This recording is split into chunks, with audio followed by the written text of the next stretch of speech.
ನಮ್ಮ ವಿಚಾರಗಳನ್ನು ನಾವು ತಿಳ್ಕೊಳ್ಳೋದ್ರಲ್ಲಿ ಎಡುವುದ್ವಿ. ತಿಳಿಯುವ ಮಾತಲ್ಲ, ತಿಳಿಯದೆ ತಿಳಿಯುವ ಹಾಗಿಲ್ಲ, ತಿಳಿಸುವರಾರಿಲ್ಲ. ನಮ್ಮ ಎಲ್ಲ ದೇವಾಲಯದ ವ್ಯವಸ್ಥೆ ಇವತ್ತು ಹಾಗಾಗಿದೆ. ಯಾವ ದೇವಾಲಯಕ್ಕೂ ಬಾಗಿಲಿರ್ಲಿಲ್ಲ, ಅಂದ್ರೆ ಮುಕ್ತ ಅವಕಾಶ ಅನ್ನೋದನ್ನ ನಮ್ಗೆ ದೇವಾಲಯಗಳು ತೋರಿಸ್ತಾ ಇದ್ವು. ಆಬ್ಜೆಕ್ಟಿವ್ ಟೆಸ್ಟ್ ಅಂತ, ದೇವನಿದ್ದಾನೆ ಏನದ್ರ ಮೇಲೆನೆ ಮೊದಲು ಜಿಜ್ಞಾಸೆ ಮಾಡು. ಅಲ್ಪ ಸ್ವಲ್ಪ ಗೊತ್ತಿರ್ತಕ್ಕಂಥವ್ರು ಕೂಡ ಇದನ್ನ ಟೆಸ್ಟ್ಗೆ ಒಳಪಡಬಹುದು. ನಿನ್ನ ಮನಸ್ಸಿಗೆ ತೃಪ್ತಿ, ನನ್ನೆಲ್ಲ ಸಂಶಯಗಳಿಗೆ ನಿವಾರಣೆ ಆಯ್ತು ಅಂತ ಮನಸ್ಸಿಗೆ ಅಂದ ಮೇಲೆ ಭಗವಂತನಿದ್ದಾನೆ ಅನ್ನೋದನ್ನ ಒಪ್ಪು ಅಥವಾ ಬಿಡು ಅನ್ನೋ ಸ್ವಾತಂತ್ರ್ಯವನ್ನ ಕೊಟ್ಟಂತ ಏಕೈಕ ದೇಶ ಭಾರತ ವರ್ಷ. ಪಾಣಿಪಟ್ ಯುದ್ಧ ಯಾವಾಗ ಆಯ್ತು ಅಂತ ತಿಳ್ಕೊಳ್ಳೋದ್ರಲ್ಲೇ ನಮ್ದು ಹಿಸ್ಟ್ರಿ ಎಲ್ಲ ಮುಗಿದೋಯ್ತು. ಆ ಸಂಸ್ಕೃತವನ್ನ ಭಾರತದಿಂದ ಕಿತ್ತೊಗೆಯೋ ತನಕ ನಮಗೆ ಭಾರತವನ್ನ ಹಾಳು ಮಾಡಕ್ ಆಗಲ್ಲ ಅನ್ನೋ ಪರಮ ಸತ್ಯವನ್ನ ಕಂಡ್ಕೊಂಡು ವಾಪಸ್ ರಾಣಿ ಹತ್ರ ಹೋಗ್ತಾನೆ ಮೆಕ್ಯಾಲೆ. ಒಂದು ದೇಶವನ್ನ, ಇಷ್ಟು ಬಹಳ ದೊಡ್ಡ ದೇಶವನ್ನು ಹಿಡಿದಿಟ್ಕೊಳ್ತಕ್ಕಂಥ ಒಂದು ಶಕ್ತಿ ಇದೆ ಅಂತಂದ್ರೆ ಅದು ಹಿಂದೂ ಕಾನೂನಿಗೆ ಮಾತ್ರ ಇದೆ. ಆದ್ರಿಂದ ಪ್ರಪಂಚದಲ್ಲೆಲ್ಲ ಕೂಡ ಹಿಂದೂ ಕಾನೂನೇ ಶ್ರೇಷ್ಠ ಅಂತ ಅಲ್ಲಿ ಆಕ್ಸ್ಫರ್ಡ್ನಲ್ಲಿ ಅವನು ಕೊಡ್ತಾನೆ. ಎಲ್ಲವನ್ನ ಆ ವಿಜ್ಞಾನದ ಅಳತೆಗೋಲು, ವೈಜ್ಞಾನಿಕವಾಗಿರ್ತಕ್ಕಂಥ ಅಳತೆಗೋಲಲ್ಲಿ ನೋಡಬೇಕಾ ಅನ್ನೋದೇ ಮೊದಲನೇ ಪ್ರಶ್ನೆ. ಬೇಕಾಗಿಲ್ಲ ಅನ್ನೋದು ಮೊದಲನೇ ಉತ್ತರ. ನನ್ನ ನಂಬಿಕೆ ನನಗೆ, ನಿನ್ನ ನಂಬಿಕೆ ನಿನಗೆ, ಮುಗೀತು ಅಲ್ಲಿಗೆ. ಆದರೆ ಒಂದು ಕಾಲಘಟ್ಟದಲ್ಲಿ ಪ್ರತಿಯೊಂದನ್ನು ಕೂಡ ಧರ್ಮದ ಆಧಾರದಲ್ಲಿ ಹೇಳ್ತಕ್ಕಂಥ ಮೂಮೆಂಟ್ ಇಲ್ಲಿ ಬಂತು. ಅದಕ್ಕೆ ನಾವು ಭಕ್ತಿ ಮೂಮೆಂಟ್ ಅಂತ ಹಿಸ್ಟ್ರಿ ಓದಿದಾಗ ಕರೆದುಕೊಂಡ್ವಿ. ಸ್ವಲ್ಪ ಒಂಚೂರು ಹಿನ್ನೆಲೆ ನೋಡ್ತಾ ಹೋದರೆ ನನಗೆ ಅನಿಸಿದ್ದು 800 ವರ್ಷಗಳಿಗೊಮ್ಮೆ ಈ ತರಹ ಒಂದು ಭಕ್ತಿ ಮೂಮೆಂಟ್ ಅನ್ನೋದು ಬರುತ್ತೆ.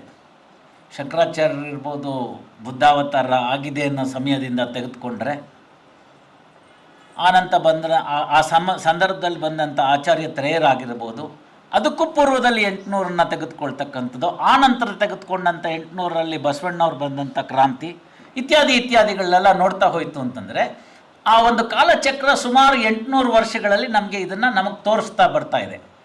ಈ ಹಿನ್ನೆಲೆಯಲ್ಲಿ ಕೆಲವರು ಕೆಲಸ ಮಾಡ್ತಾ ಇದ್ದಾರೆ. ನಾನು ಕೂಡ ಅದರಲ್ಲಿ ಸ್ವಲ್ಪ ನನ್ನ ಕೈಲಾದಷ್ಟದಂಥ ಒಂದು ಸಹಾಯವನ್ನು ಅವ್ರಿಗೆ ಕೊಟ್ಟಿದ್ದೇನೆ.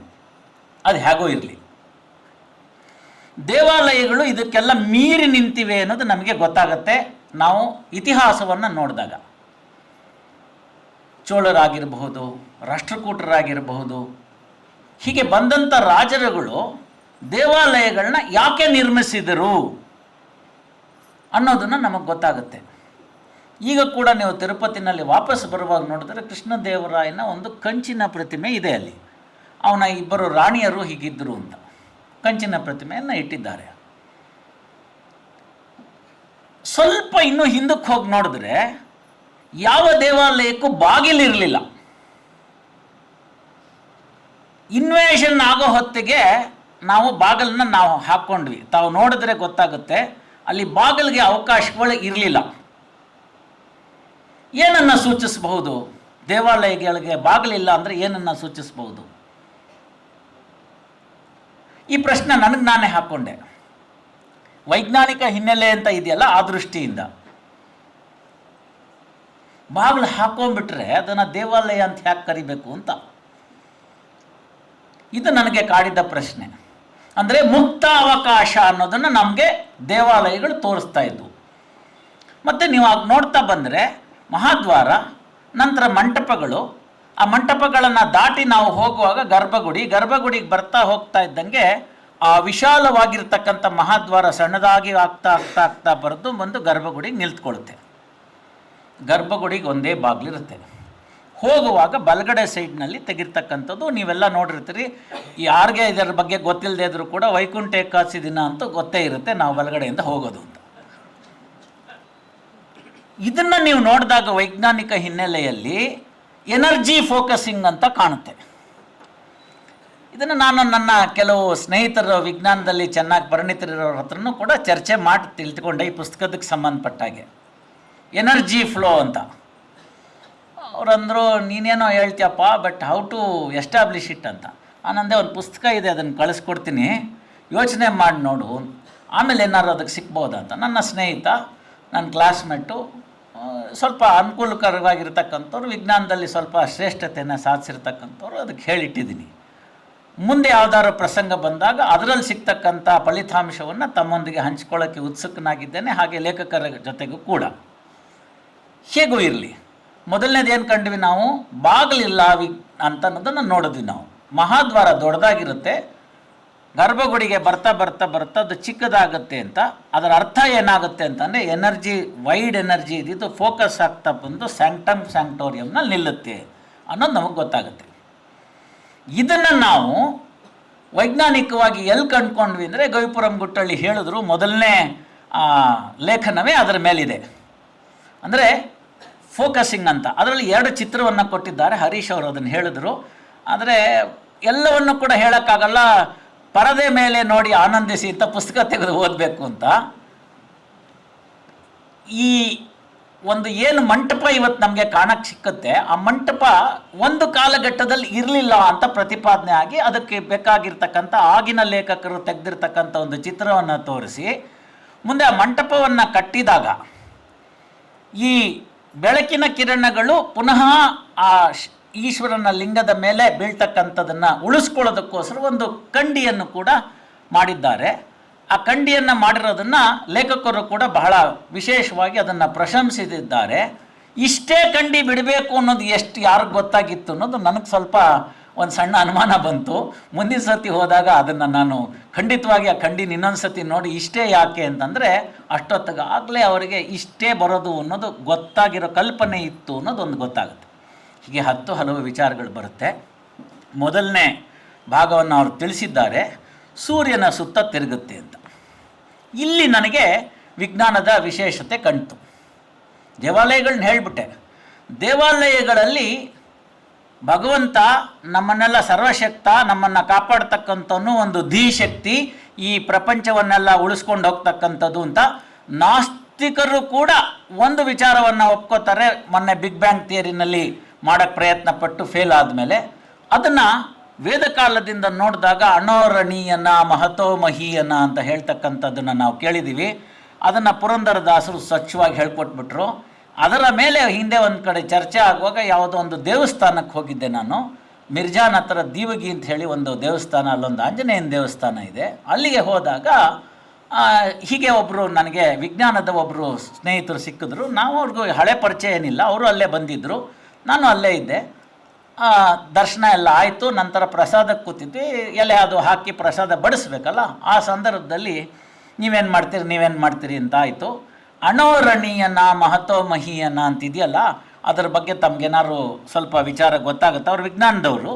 ಹಿಂದೆ ಅವರ ಕಾಲೇಜ್ನಲ್ಲಿ ಹೋಗಿ ಒಂದು ಯಾವುದೋ ಬೇರೆ ಸಬ್ಜೆಕ್ಟಿನ ಮೇಲೆ ಲೆಕ್ಚರ್ ಹೇಳಿದ್ದೆ, ಅದರ ಮೇಲೆ ಅವ್ರು ನೆನಪಿಸ್ಕೊಂಡು ಹೇಳಿದ್ರು. ಅಣೋರಣೀಯನ ಮಹತೋ ಮಹೀಯನ ಅಂತೇನಿದೆ, ಪರಮ ಪುರುಷನ ಆಡಿಸಿದಳೆ ಶೋಧ ಅಂತ ಏನು ಸ್ವಚ್ಛವಾಗಿ ಹೇಳಿಬಿಟ್ಟಿದ್ದಾರೆ, ಅದು ಫ್ಯೂಷನ್ ಆ್ಯಂಡ್ ಫಿಷನ್ ಥಿಯರಿಯ ಜಿಪ್ ಫೈಲು ಅಂತ ಹೇಳಿದೆ ನಾನು. ಪ್ಲೀಸ್ ಅಂಡರ್ಸ್ಟ್ಯಾಂಡ್, ಇವತ್ತು ನಾವೇನು ಜಿಪ್ ಫೈಲ್ ಅಂತ ಕೂಗ್ತಾ ಇದ್ದೀವಿ, ಆ ಜಿಪ್ ಫೈಲ್ನ ಈ ಥರ ಹೇಳ್ತಕ್ಕಂಥ ಭಾಗ ನಮ್ಮಲ್ಲಿತ್ತು. ಆ ಎಲ್ಲವನ್ನ ಕೂಡ ಸೇರಿಸಿ ಬ್ರಹ್ಮಸೂತ್ರಗಳು ಅಂತ ಮಾಡಿಟ್ರು.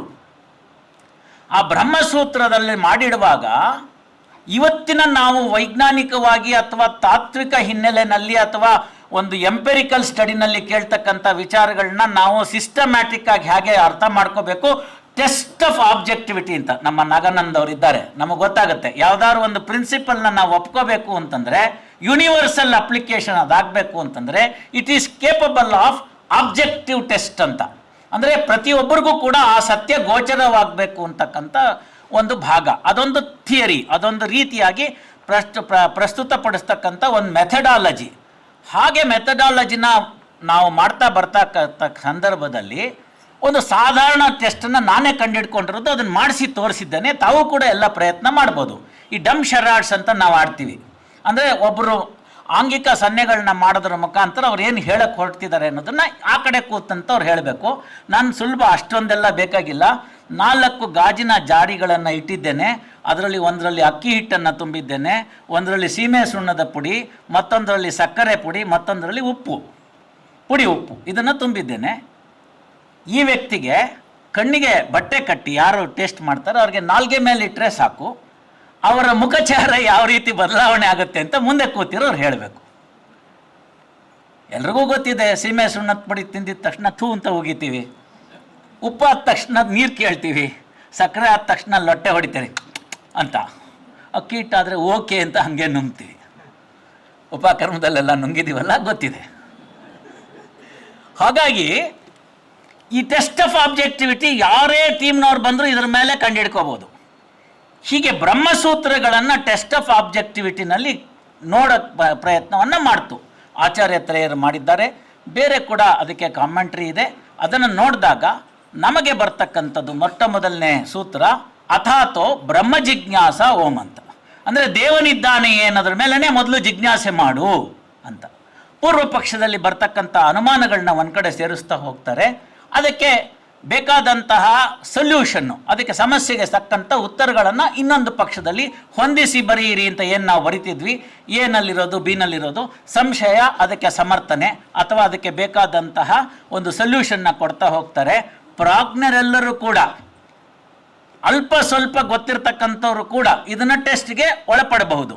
ಈ ಟೆಸ್ಟನ್ನು ಒಳಪಟ್ಟಾದ್ಮೇಲೆ ನಿನ್ನ ಮನಸ್ಸಿಗೆ ತೃಪ್ತಿ, ನನ್ನೆಲ್ಲ ಸಂಶಯಗಳಿಗೆ ನಿವಾರಣೆ ಆಯಿತು ಅಂತ ಮನಸ್ಸಿಗೆ ಅಂದ ಮೇಲೆ ಭಗವಂತನಿದ್ದಾನೆ ಅನ್ನೋದನ್ನು ಒಪ್ಪು ಅಥವಾ ಬಿಡು ಅನ್ನೋ ಸ್ವಾತಂತ್ರ್ಯವನ್ನು ಕೊಟ್ಟಂಥ ಏಕೈಕ ದೇಶ ಭಾರತ ವರ್ಷ. ಬೇರೆ ಯಾವ ದೇಶದಲ್ಲಿ ಕೂಡ ನಿರಾಕರಣೆ ಮಾಡ್ತಕ್ಕಂಥದ್ದಕ್ಕೆ ಅವಕಾಶವಿಲ್ಲ. ಅಂದರೆ atheist has no existence in the other parts of the world and other religions. This is the one great advantage we have in all our temples. ಕಾಲಘಟ್ಟದಲ್ಲಿ ಅದು ಕೆಲವು ಅರ್ಥಗಳನ್ನು ಕಳ್ಕೊತಾ ಬಂತು. ದೇವಾಲಯ ಹೇಗಿರಬೇಕು ಅನ್ನೋದರ ವಿಚಾರಣೆಗಳು ಬಂತು. ಶಿಲ್ಪಶಾಸ್ತ್ರದ ಬಗ್ಗೆ ಅರಿವಿರ್ತಕ್ಕಂಥದ್ದನ್ನು ನೋಡಿದ್ರು. ತಮಗೆಲ್ಲ ಒಂದು ಮಾಹಿತಿ ಹೇಳ್ತೀನಿ. ಸೆಕೆಂಡ್ ವರ್ಲ್ಡ್ ವಾರ್ ಸಮಯದಲ್ಲಿ ಇಂಗ್ಲೆಂಡ್ನಿಂದ ಒಬ್ಬ ಅಧಿಕಾರಿ ಬೆಂಗಳೂರನ್ನ ಜಾಲಹಳ್ಳಿಗೆ ಬರ್ತಾರೆ. ಆತನ ಹೆಸರು ಜಾನ್ ಡಂಕನ್ ಡೆರೆಟ್ ಅಂತ. ಬಹಳಷ್ಟು ಜನಕ್ಕೆ ಈ ಹೆಸರು ಗೊತ್ತಿಲ್ಲ, ನನಗೂ ಗೊತ್ತಿರಲಿಲ್ಲ ಭಾಳಷ್ಟು ವರ್ಷ. ಆ ಡೆರೆಟ್ ಅಂತಕ್ಕಂಥ ನಮ್ಮ ಜಾಲಹಳ್ಳಿಯಲ್ಲಿ ಇರ್ತಾರೆ. ಆತನಿಗೆ ಮೊದಲನೇದಾಗಿ ಆಸ್ತಮಾ ತೊಂದರೆ ಇರುತ್ತೆ. ಆನಂತರ ಅವರ ತಂದೆ ಕೂಡ ಸೇನೆಯಲ್ಲಿರ್ತಾರೆ. ಏರ್ಫೋರ್ಸ್ ಅಧಿಕಾರಿ ಆದ್ದರಿಂದ ಈತನ್ನ ಸೇಫ್ ಜಾಗ ಅಂತ ಇಲ್ಲಿಗೆ ಕಳಿಸಿರ್ತಾರೆ, ಡೆಪ್ಯೂಟ್ ಮಾಡಿಸಿರ್ತಾರೆ. ಅವರಲ್ಲಿ ಆ ಜಾಲಹಳ್ಳಿನಲ್ಲಿರ್ತಕ್ಕಂಥ ಅವರ ವಾಸಸ್ಥಾನದಲ್ಲಿರುವಾಗ ಒಬ್ಬ ಮಾಲಿ ತೋಟದ ಕೆಲಸ ಮಾಡ್ತಕ್ಕಂಥವನು ಇವರ ಮುಖವನ್ನು ನೋಡಿ, ನೀವು ಮುಂದೆ ಭಾಳ ದೊಡ್ಡ ತತ್ವಶಾಸ್ತ್ರಜ್ಞರಾಗ್ತೀರಿ ಅಂತ ಹೇಳ್ತಾನೆ. ಅಫ್ಕೋರ್ಸ್ ಅವ್ನಿಗೆ ಇಂಗ್ಲೀಷ್ ಬರೋದಿಲ್ಲ, ಈತನಿಗೆ ಮಾಲಿಗೆ ಇಂಗ್ಲೀಷ್ ಬರೋದಿಲ್ಲ. ಇವನು ಹೇಳ್ತಕ್ಕಂಥದ್ದು ಅವ್ರಿಗೆ ಅರ್ಥ ಆಗಲ್ಲ. ದುಭಾಷಿಗಳ ಸಹಾಯದಿಂದ ತಿಳ್ಕೊತಾನೆ, ತತ್ವಶಾಸ್ತ್ರಜ್ಞರಾಗ್ತೀರಿ ಅಂತ ಬರೇ ಕೇವಲ ಮುಖವನ್ನು ನೋಡಿ ಆತ ಹೇಳ್ತಾನೆ. ಇವರಿಗೇನಾಗುತ್ತೆ, ರಾತ್ರಿ ನಿದ್ದೆ ಬರೋದಿಲ್ಲ ಡೈರೆಕ್ಟ್ಗೆ. ಇವನು ಬರೇ ಮುಖವನ್ನು ನೋಡಿ ನನಗೆ ಹೇಗೆ ಹೇಳ್ದ ಅಂತ.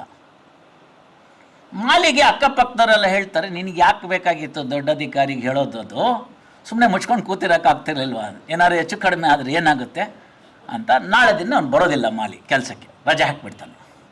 ಇವನಿಗೆ ನಾಳೆ ಬಂದರೆ ನಿನ್ಗೆ ಹೆಂಗೆ ಗೊತ್ತಾಯಿತು ಅಂತ ಕೇಳಬೇಕು ಅಂತ ತುಡಿತಾ ರಾತ್ರಿ ಇಡೀ ನಿದ್ದೆ ಇಲ್ಲ ಡೈರೆಕ್ಟ್ಗೆ. 2 ದಿನ ಆಯಿತು ಬರಲಿಲ್ಲ, 3ನೇ ದಿನನೂ ಬರಲಿಲ್ಲ.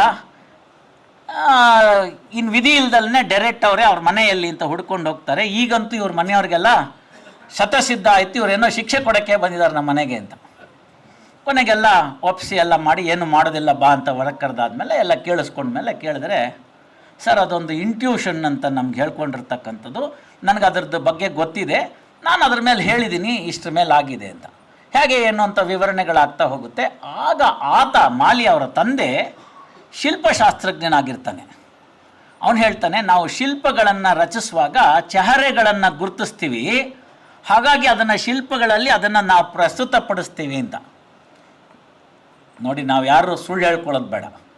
ಚಿಕ್ಕ ವಯಸ್ಸಿನಲ್ಲಿ 5-6ನೇ ಕ್ಲಾಸ್ನಲ್ಲಿ ಬೇಲೂರು ಹಳೆಬೀಡಿಗೆ ನಿಮ್ಮನ್ನೆಲ್ಲ ಟ್ರಿಪ್ ಅಂತ ಕರ್ಕೊಂಡು ಹೋದಾಗ ಮೇಡಮ್ ಹಿಂದ್ಗಡೆ ಹೋಗಿದ್ದಷ್ಟೇ ಗೊತ್ತು, ಬನ್ನಿ ಯಾವಾಗ ಕೊಡ್ತಾರೋ, ಟೀ ಯಾವಾಗ ಕೊಡಿಸ್ತಾರೋ ಅಂತ ಇದ್ಕೊಂಡಿರ್ತಿದ್ವಿ. 10 ವರ್ಷದ್ರು 20 ವರ್ಷರು ಕನ್ನಡಿ ಇಟ್ಕೊಂಡು ಅವಳು ನೋಡ್ಕೋತಾ ಇದ್ರೆ, ಡ್ರೆಸ್ ಮಾಡ್ಕೋತಿದ್ದಾಳೆ, ಇದು 4 ಬಂದುಬಿಡ್ತು. ಅದಾದಮೇಲೆ ನಿಮಗೆ ಯೌವನದಲ್ಲಿ ಹೋಗಿ ನೋಡಿದಾಗ ಅಲ್ಲಿ ಸಿಗ್ತಕ್ಕಂಥ ವಿಚಾರಗಳೇ ಬೇರೆ ಇರುತ್ತೆ. ನಂತರದಲ್ಲಿ ಈ ಒಂದು ಜೀವನವನ್ನು ಮಾಗಿ ನೀವು ಹೋಗಿ ಆ ಶಿಲ್ಪಗಳನ್ನು ನೋಡಿದಾಗ ನಿಮಗೆ ಸಿಗ್ತಕ್ಕಂಥ ಅನುಭೂತಿ ಅನುಭವವೇ ಬೇರೆ ಆಗುತ್ತೆ.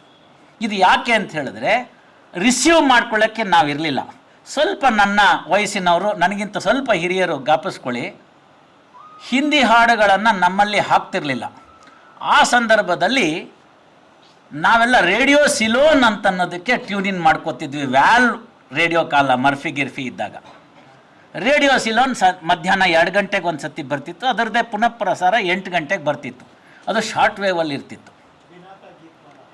ಬಿನಾಕ ಗೀತ್ಮಾಲ, ಕರೆಕ್ಟ್.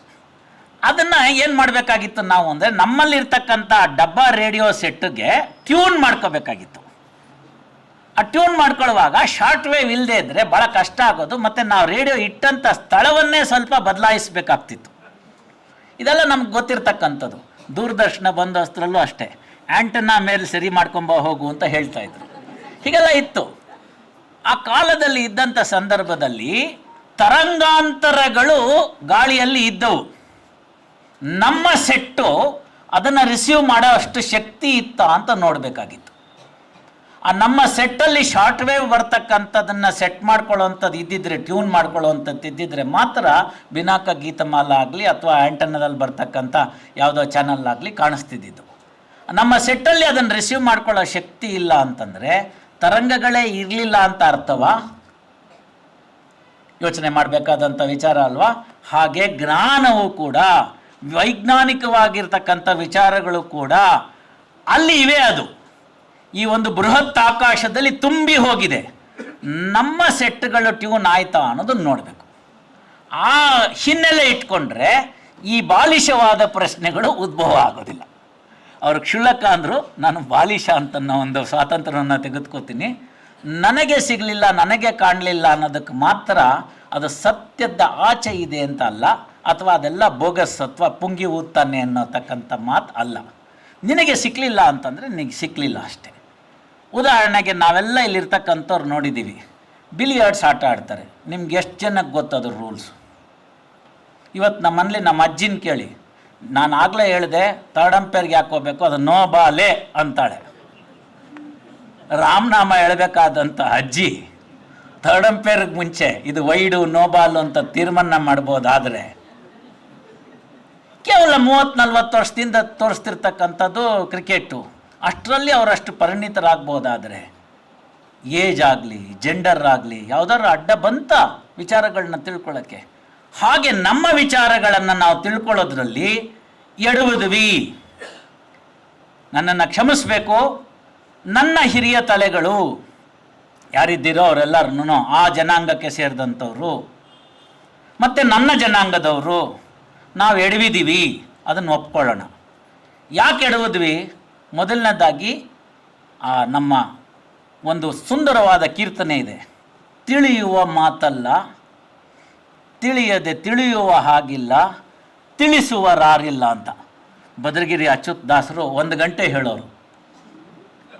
ಇದೊಂದೇ ಕೀರ್ತನೆ ಮೇಲೆ 1 ಗಂಟೆ ಹೇಳೋರು. ತಿಳಿಯುವ ಮಾತಲ್ಲ, ತಿಳಿಯದೆ ತಿಳಿಯುವ ಹಾಗಿಲ್ಲ, ತಿಳಿಸುವರಾರಿಲ್ಲ ಅಂತ. ನಮ್ಮ ಎಲ್ಲ ದೇವಾಲಯದ ವ್ಯವಸ್ಥೆ ಇವತ್ತು ಹಾಗಾಗಿದೆ. ಸರ್ಕಾರದಿಂದ ಯಾರು ಗೈಡ್ ಅಂತಿರ್ತಾನೆ ಅವನು ಹೇಳಿದ್ದು ಗಾಸ್ಪೆಲ್ ಟ್ರೂತ್ ಆಗುತ್ತೆ. ಸ್ವತಂತ್ರ ಬುದ್ಧಿಯಿಂದ ನಾವು ತಿಳ್ಕೊಳ್ಳೋದಕ್ಕೆ ಹೋಗೋದಿಲ್ಲ. ಅವನಿಗೆ ಅವನ ಗೈಡ್ ಏನು ತಿಳಿಸ್ಕೊಟ್ಟಿರ್ತಾರೋ ಅದನ್ನಿದೆ. ಅದರದ್ದು ಯಾವುದು ಬರವಣಿಗೆ ಸ್ಪಷ್ಟವಾಗಿ ಆಗಲಿಲ್ಲ, ಅವ್ರು ಹೇಳಿದ ಡೇಟ್ಗೆ ನಾವು ಒಪ್ಕೋಬೇಕು. ನಮಗೆ ಸಮಾಜ ಪರಿಚಯದಲ್ಲಿ 10 number question 5 number question Panipat ಯುದ್ಧ ಯಾವಾಗ ಆಯಿತು ಅಂತ ತಿಳ್ಕೊಳ್ಳೋದ್ರಲ್ಲೇ ನಮ್ಮದು ಹಿಸ್ಟ್ರಿ ಎಲ್ಲ ಮುಗಿದೋಯ್ತು. ಇನ್ನು ನಾವು ವಿಶೇಷವಾಗಿ ಯಾಕೆ ನೋಡ್ಕೊಳ್ಳೋಕೆ ಹೋಗ್ತೀವಿ? ಅದೇ ಊರಿನಲ್ಲಿರ್ತಕ್ಕಂಥ ಇವತ್ತಿನ ಜನ್ರೇಷನ್ ಅವ್ರನ್ನ ಕೇಳಿ, ಅಸಹ್ಯ ಅನಿಸುತ್ತೆ.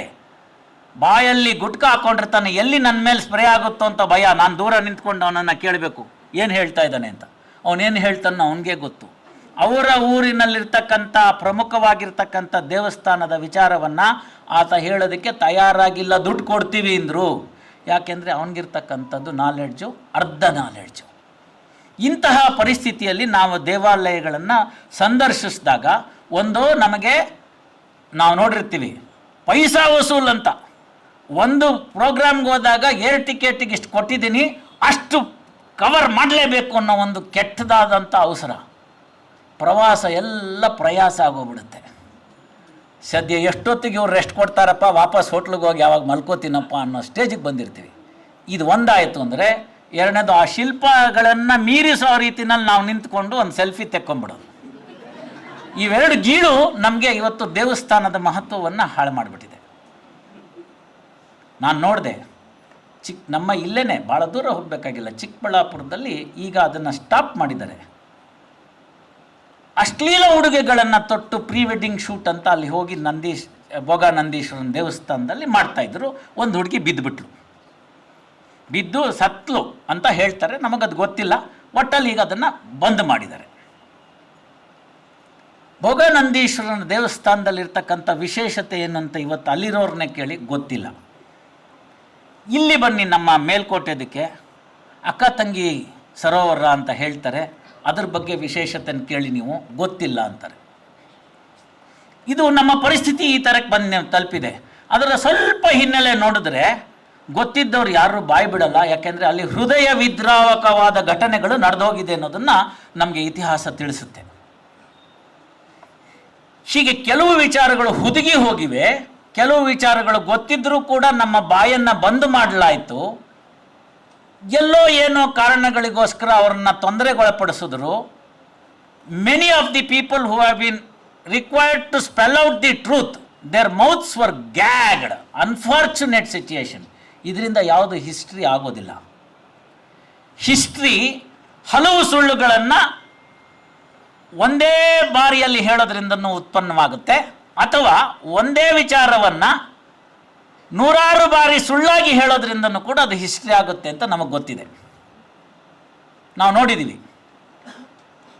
ಪಾಶ್ಚಿಮಾತ್ಯರ ಭಾಗವನ್ನು ಇಟ್ಕೊಂಡು ಆ ರಾಜನ ವೈಭವೀಕರಣದ ಹಿಸ್ಟ್ರಿ ಯಾವಾಗ ನಾವು ಬರೆಯೋಕ್ಕೆ ಶುರು ಮಾಡಿದ್ವಿ, ಅವತ್ತು ನಮ್ಮ ಮೂಲ ಇತಿಹಾಸ ಕೆಟ್ಟೋಯ್ತು. ಅಲೆಕ್ಸಾಂಡರ್ ಬಂದ, ಇನ್ನೊಬ್ಬ ಬಂದ, ಅವನಂಥ ಶೌರ, ಅವನಿಂಥ ಶೂರ, ಅವನಿಗಿಷ್ಟು ಜನ ರಾಣಿರಿದ್ರು, ಅವನಿಷ್ಟು ಅರಮನೆ ಕಟ್ಟ, ಅವನು ಅದಕ್ಕೋಸ್ಕರ ಇದು ಮಾಡ್ದ, ಇದಕ್ಕೋಸ್ಕರ ಅದು ಮಾಡ್ದ. ಇದನ್ನೇ ಓದಿಸಿ ಹಿಸ್ಟ್ರಿ ಅಂದರೆ ಹೀಗಿರಬೇಕೇನೋ ಅಂತ ಅಂದ್ಕೊಂಡ್ವಿ ನಾವು. ಹಾಗಲ್ಲ ಅನ್ನೋದು ಇತಿಹಾಸ ತಿಳ್ಕೊಂಡಿರೋರಿಗೆಲ್ಲ ಗೊತ್ತಾಗುತ್ತೆ. ಅಂತಹ ಪ್ರಾಜ್ಞರು ವಿಶೇಷವಾಗಿ ಅಲ್ಲೇನಿದೆ ಅನ್ನೋದು ನೋಡ್ಕೊಂಡು ಹೋಗ್ತಾರೆ. ಭಾಳ ಹೆಚ್ಚಿನ ದೂರ ಏನು ಬೇಡ, ವೆಂಕಟಾಪುರ ಅಂತ ಹೇಳಿ ಒಂದು ದೇವಸ್ಥಾನ ಇದೆ, ಶ್ರೀನಿವಾಸ ದೇವ್ರ ದೇವಸ್ಥಾನ. ಆ ಗದಗಕ್ಕೆ ಹೋಗೋ ದಾರಿನಲ್ಲಿ ಸವಣೂರಿಂದ ಸಿಗ್ತಕ್ಕಂಥದ್ದು ಒಂದು ದೇವಸ್ಥಾನ. ನಾನು ಹಾವೇರಿನಲ್ಲಿದ್ದಾಗ ಹೋಗಬೇಕು ಅಂತ ಮಾಡಿದ್ದೆ, ಕಾರಣಾಂತರದಿಂದ ಹೋಗೋಕ್ಕಾಗಿರಲಿಲ್ಲ. ಮುಂದೆ ಹೈಕೋರ್ಟಿಗೆ ಬಂದ ಮೇಲೆ ಒಂದು ಕಡೆ ಆ ಸಂದರ್ಭದಲ್ಲಿ ಹೋಗಬೇಕಾಗಿ ಬಂತು, ಆಗ ಹೋದೆ. ಅಲ್ಲಿ ನನಗೆ ಬಹಳ ಮುಖ್ಯವಾಗಿ ಅನಿಸಿದ್ದು, ನಮಗೆ ರಾಜಸ್ಥಾನದಿಂದ ಒಬ್ಬರು ಜಡ್ಜ್ ಬಂದಿದ್ದರು, ರಾಘವೇಂದ್ರ ಚೌಹಾಣ್ ಅಂತ. ಆ ಪುಸ್ತಕವನ್ನು ಬರೆಯುವಂಥದ್ದವರು ಯಾರು ದೊಡ್ಡ ವ್ಯಕ್ತಿಗಳು ಬಂದರೆ ನಿಮ್ಗೇನು ಅನ್ನಿಸ್ತು ಅಂತ ಬರೀರಿ ಅಂತ ಪುಸ್ತಕ ಕೊಡ್ತಾರೆ.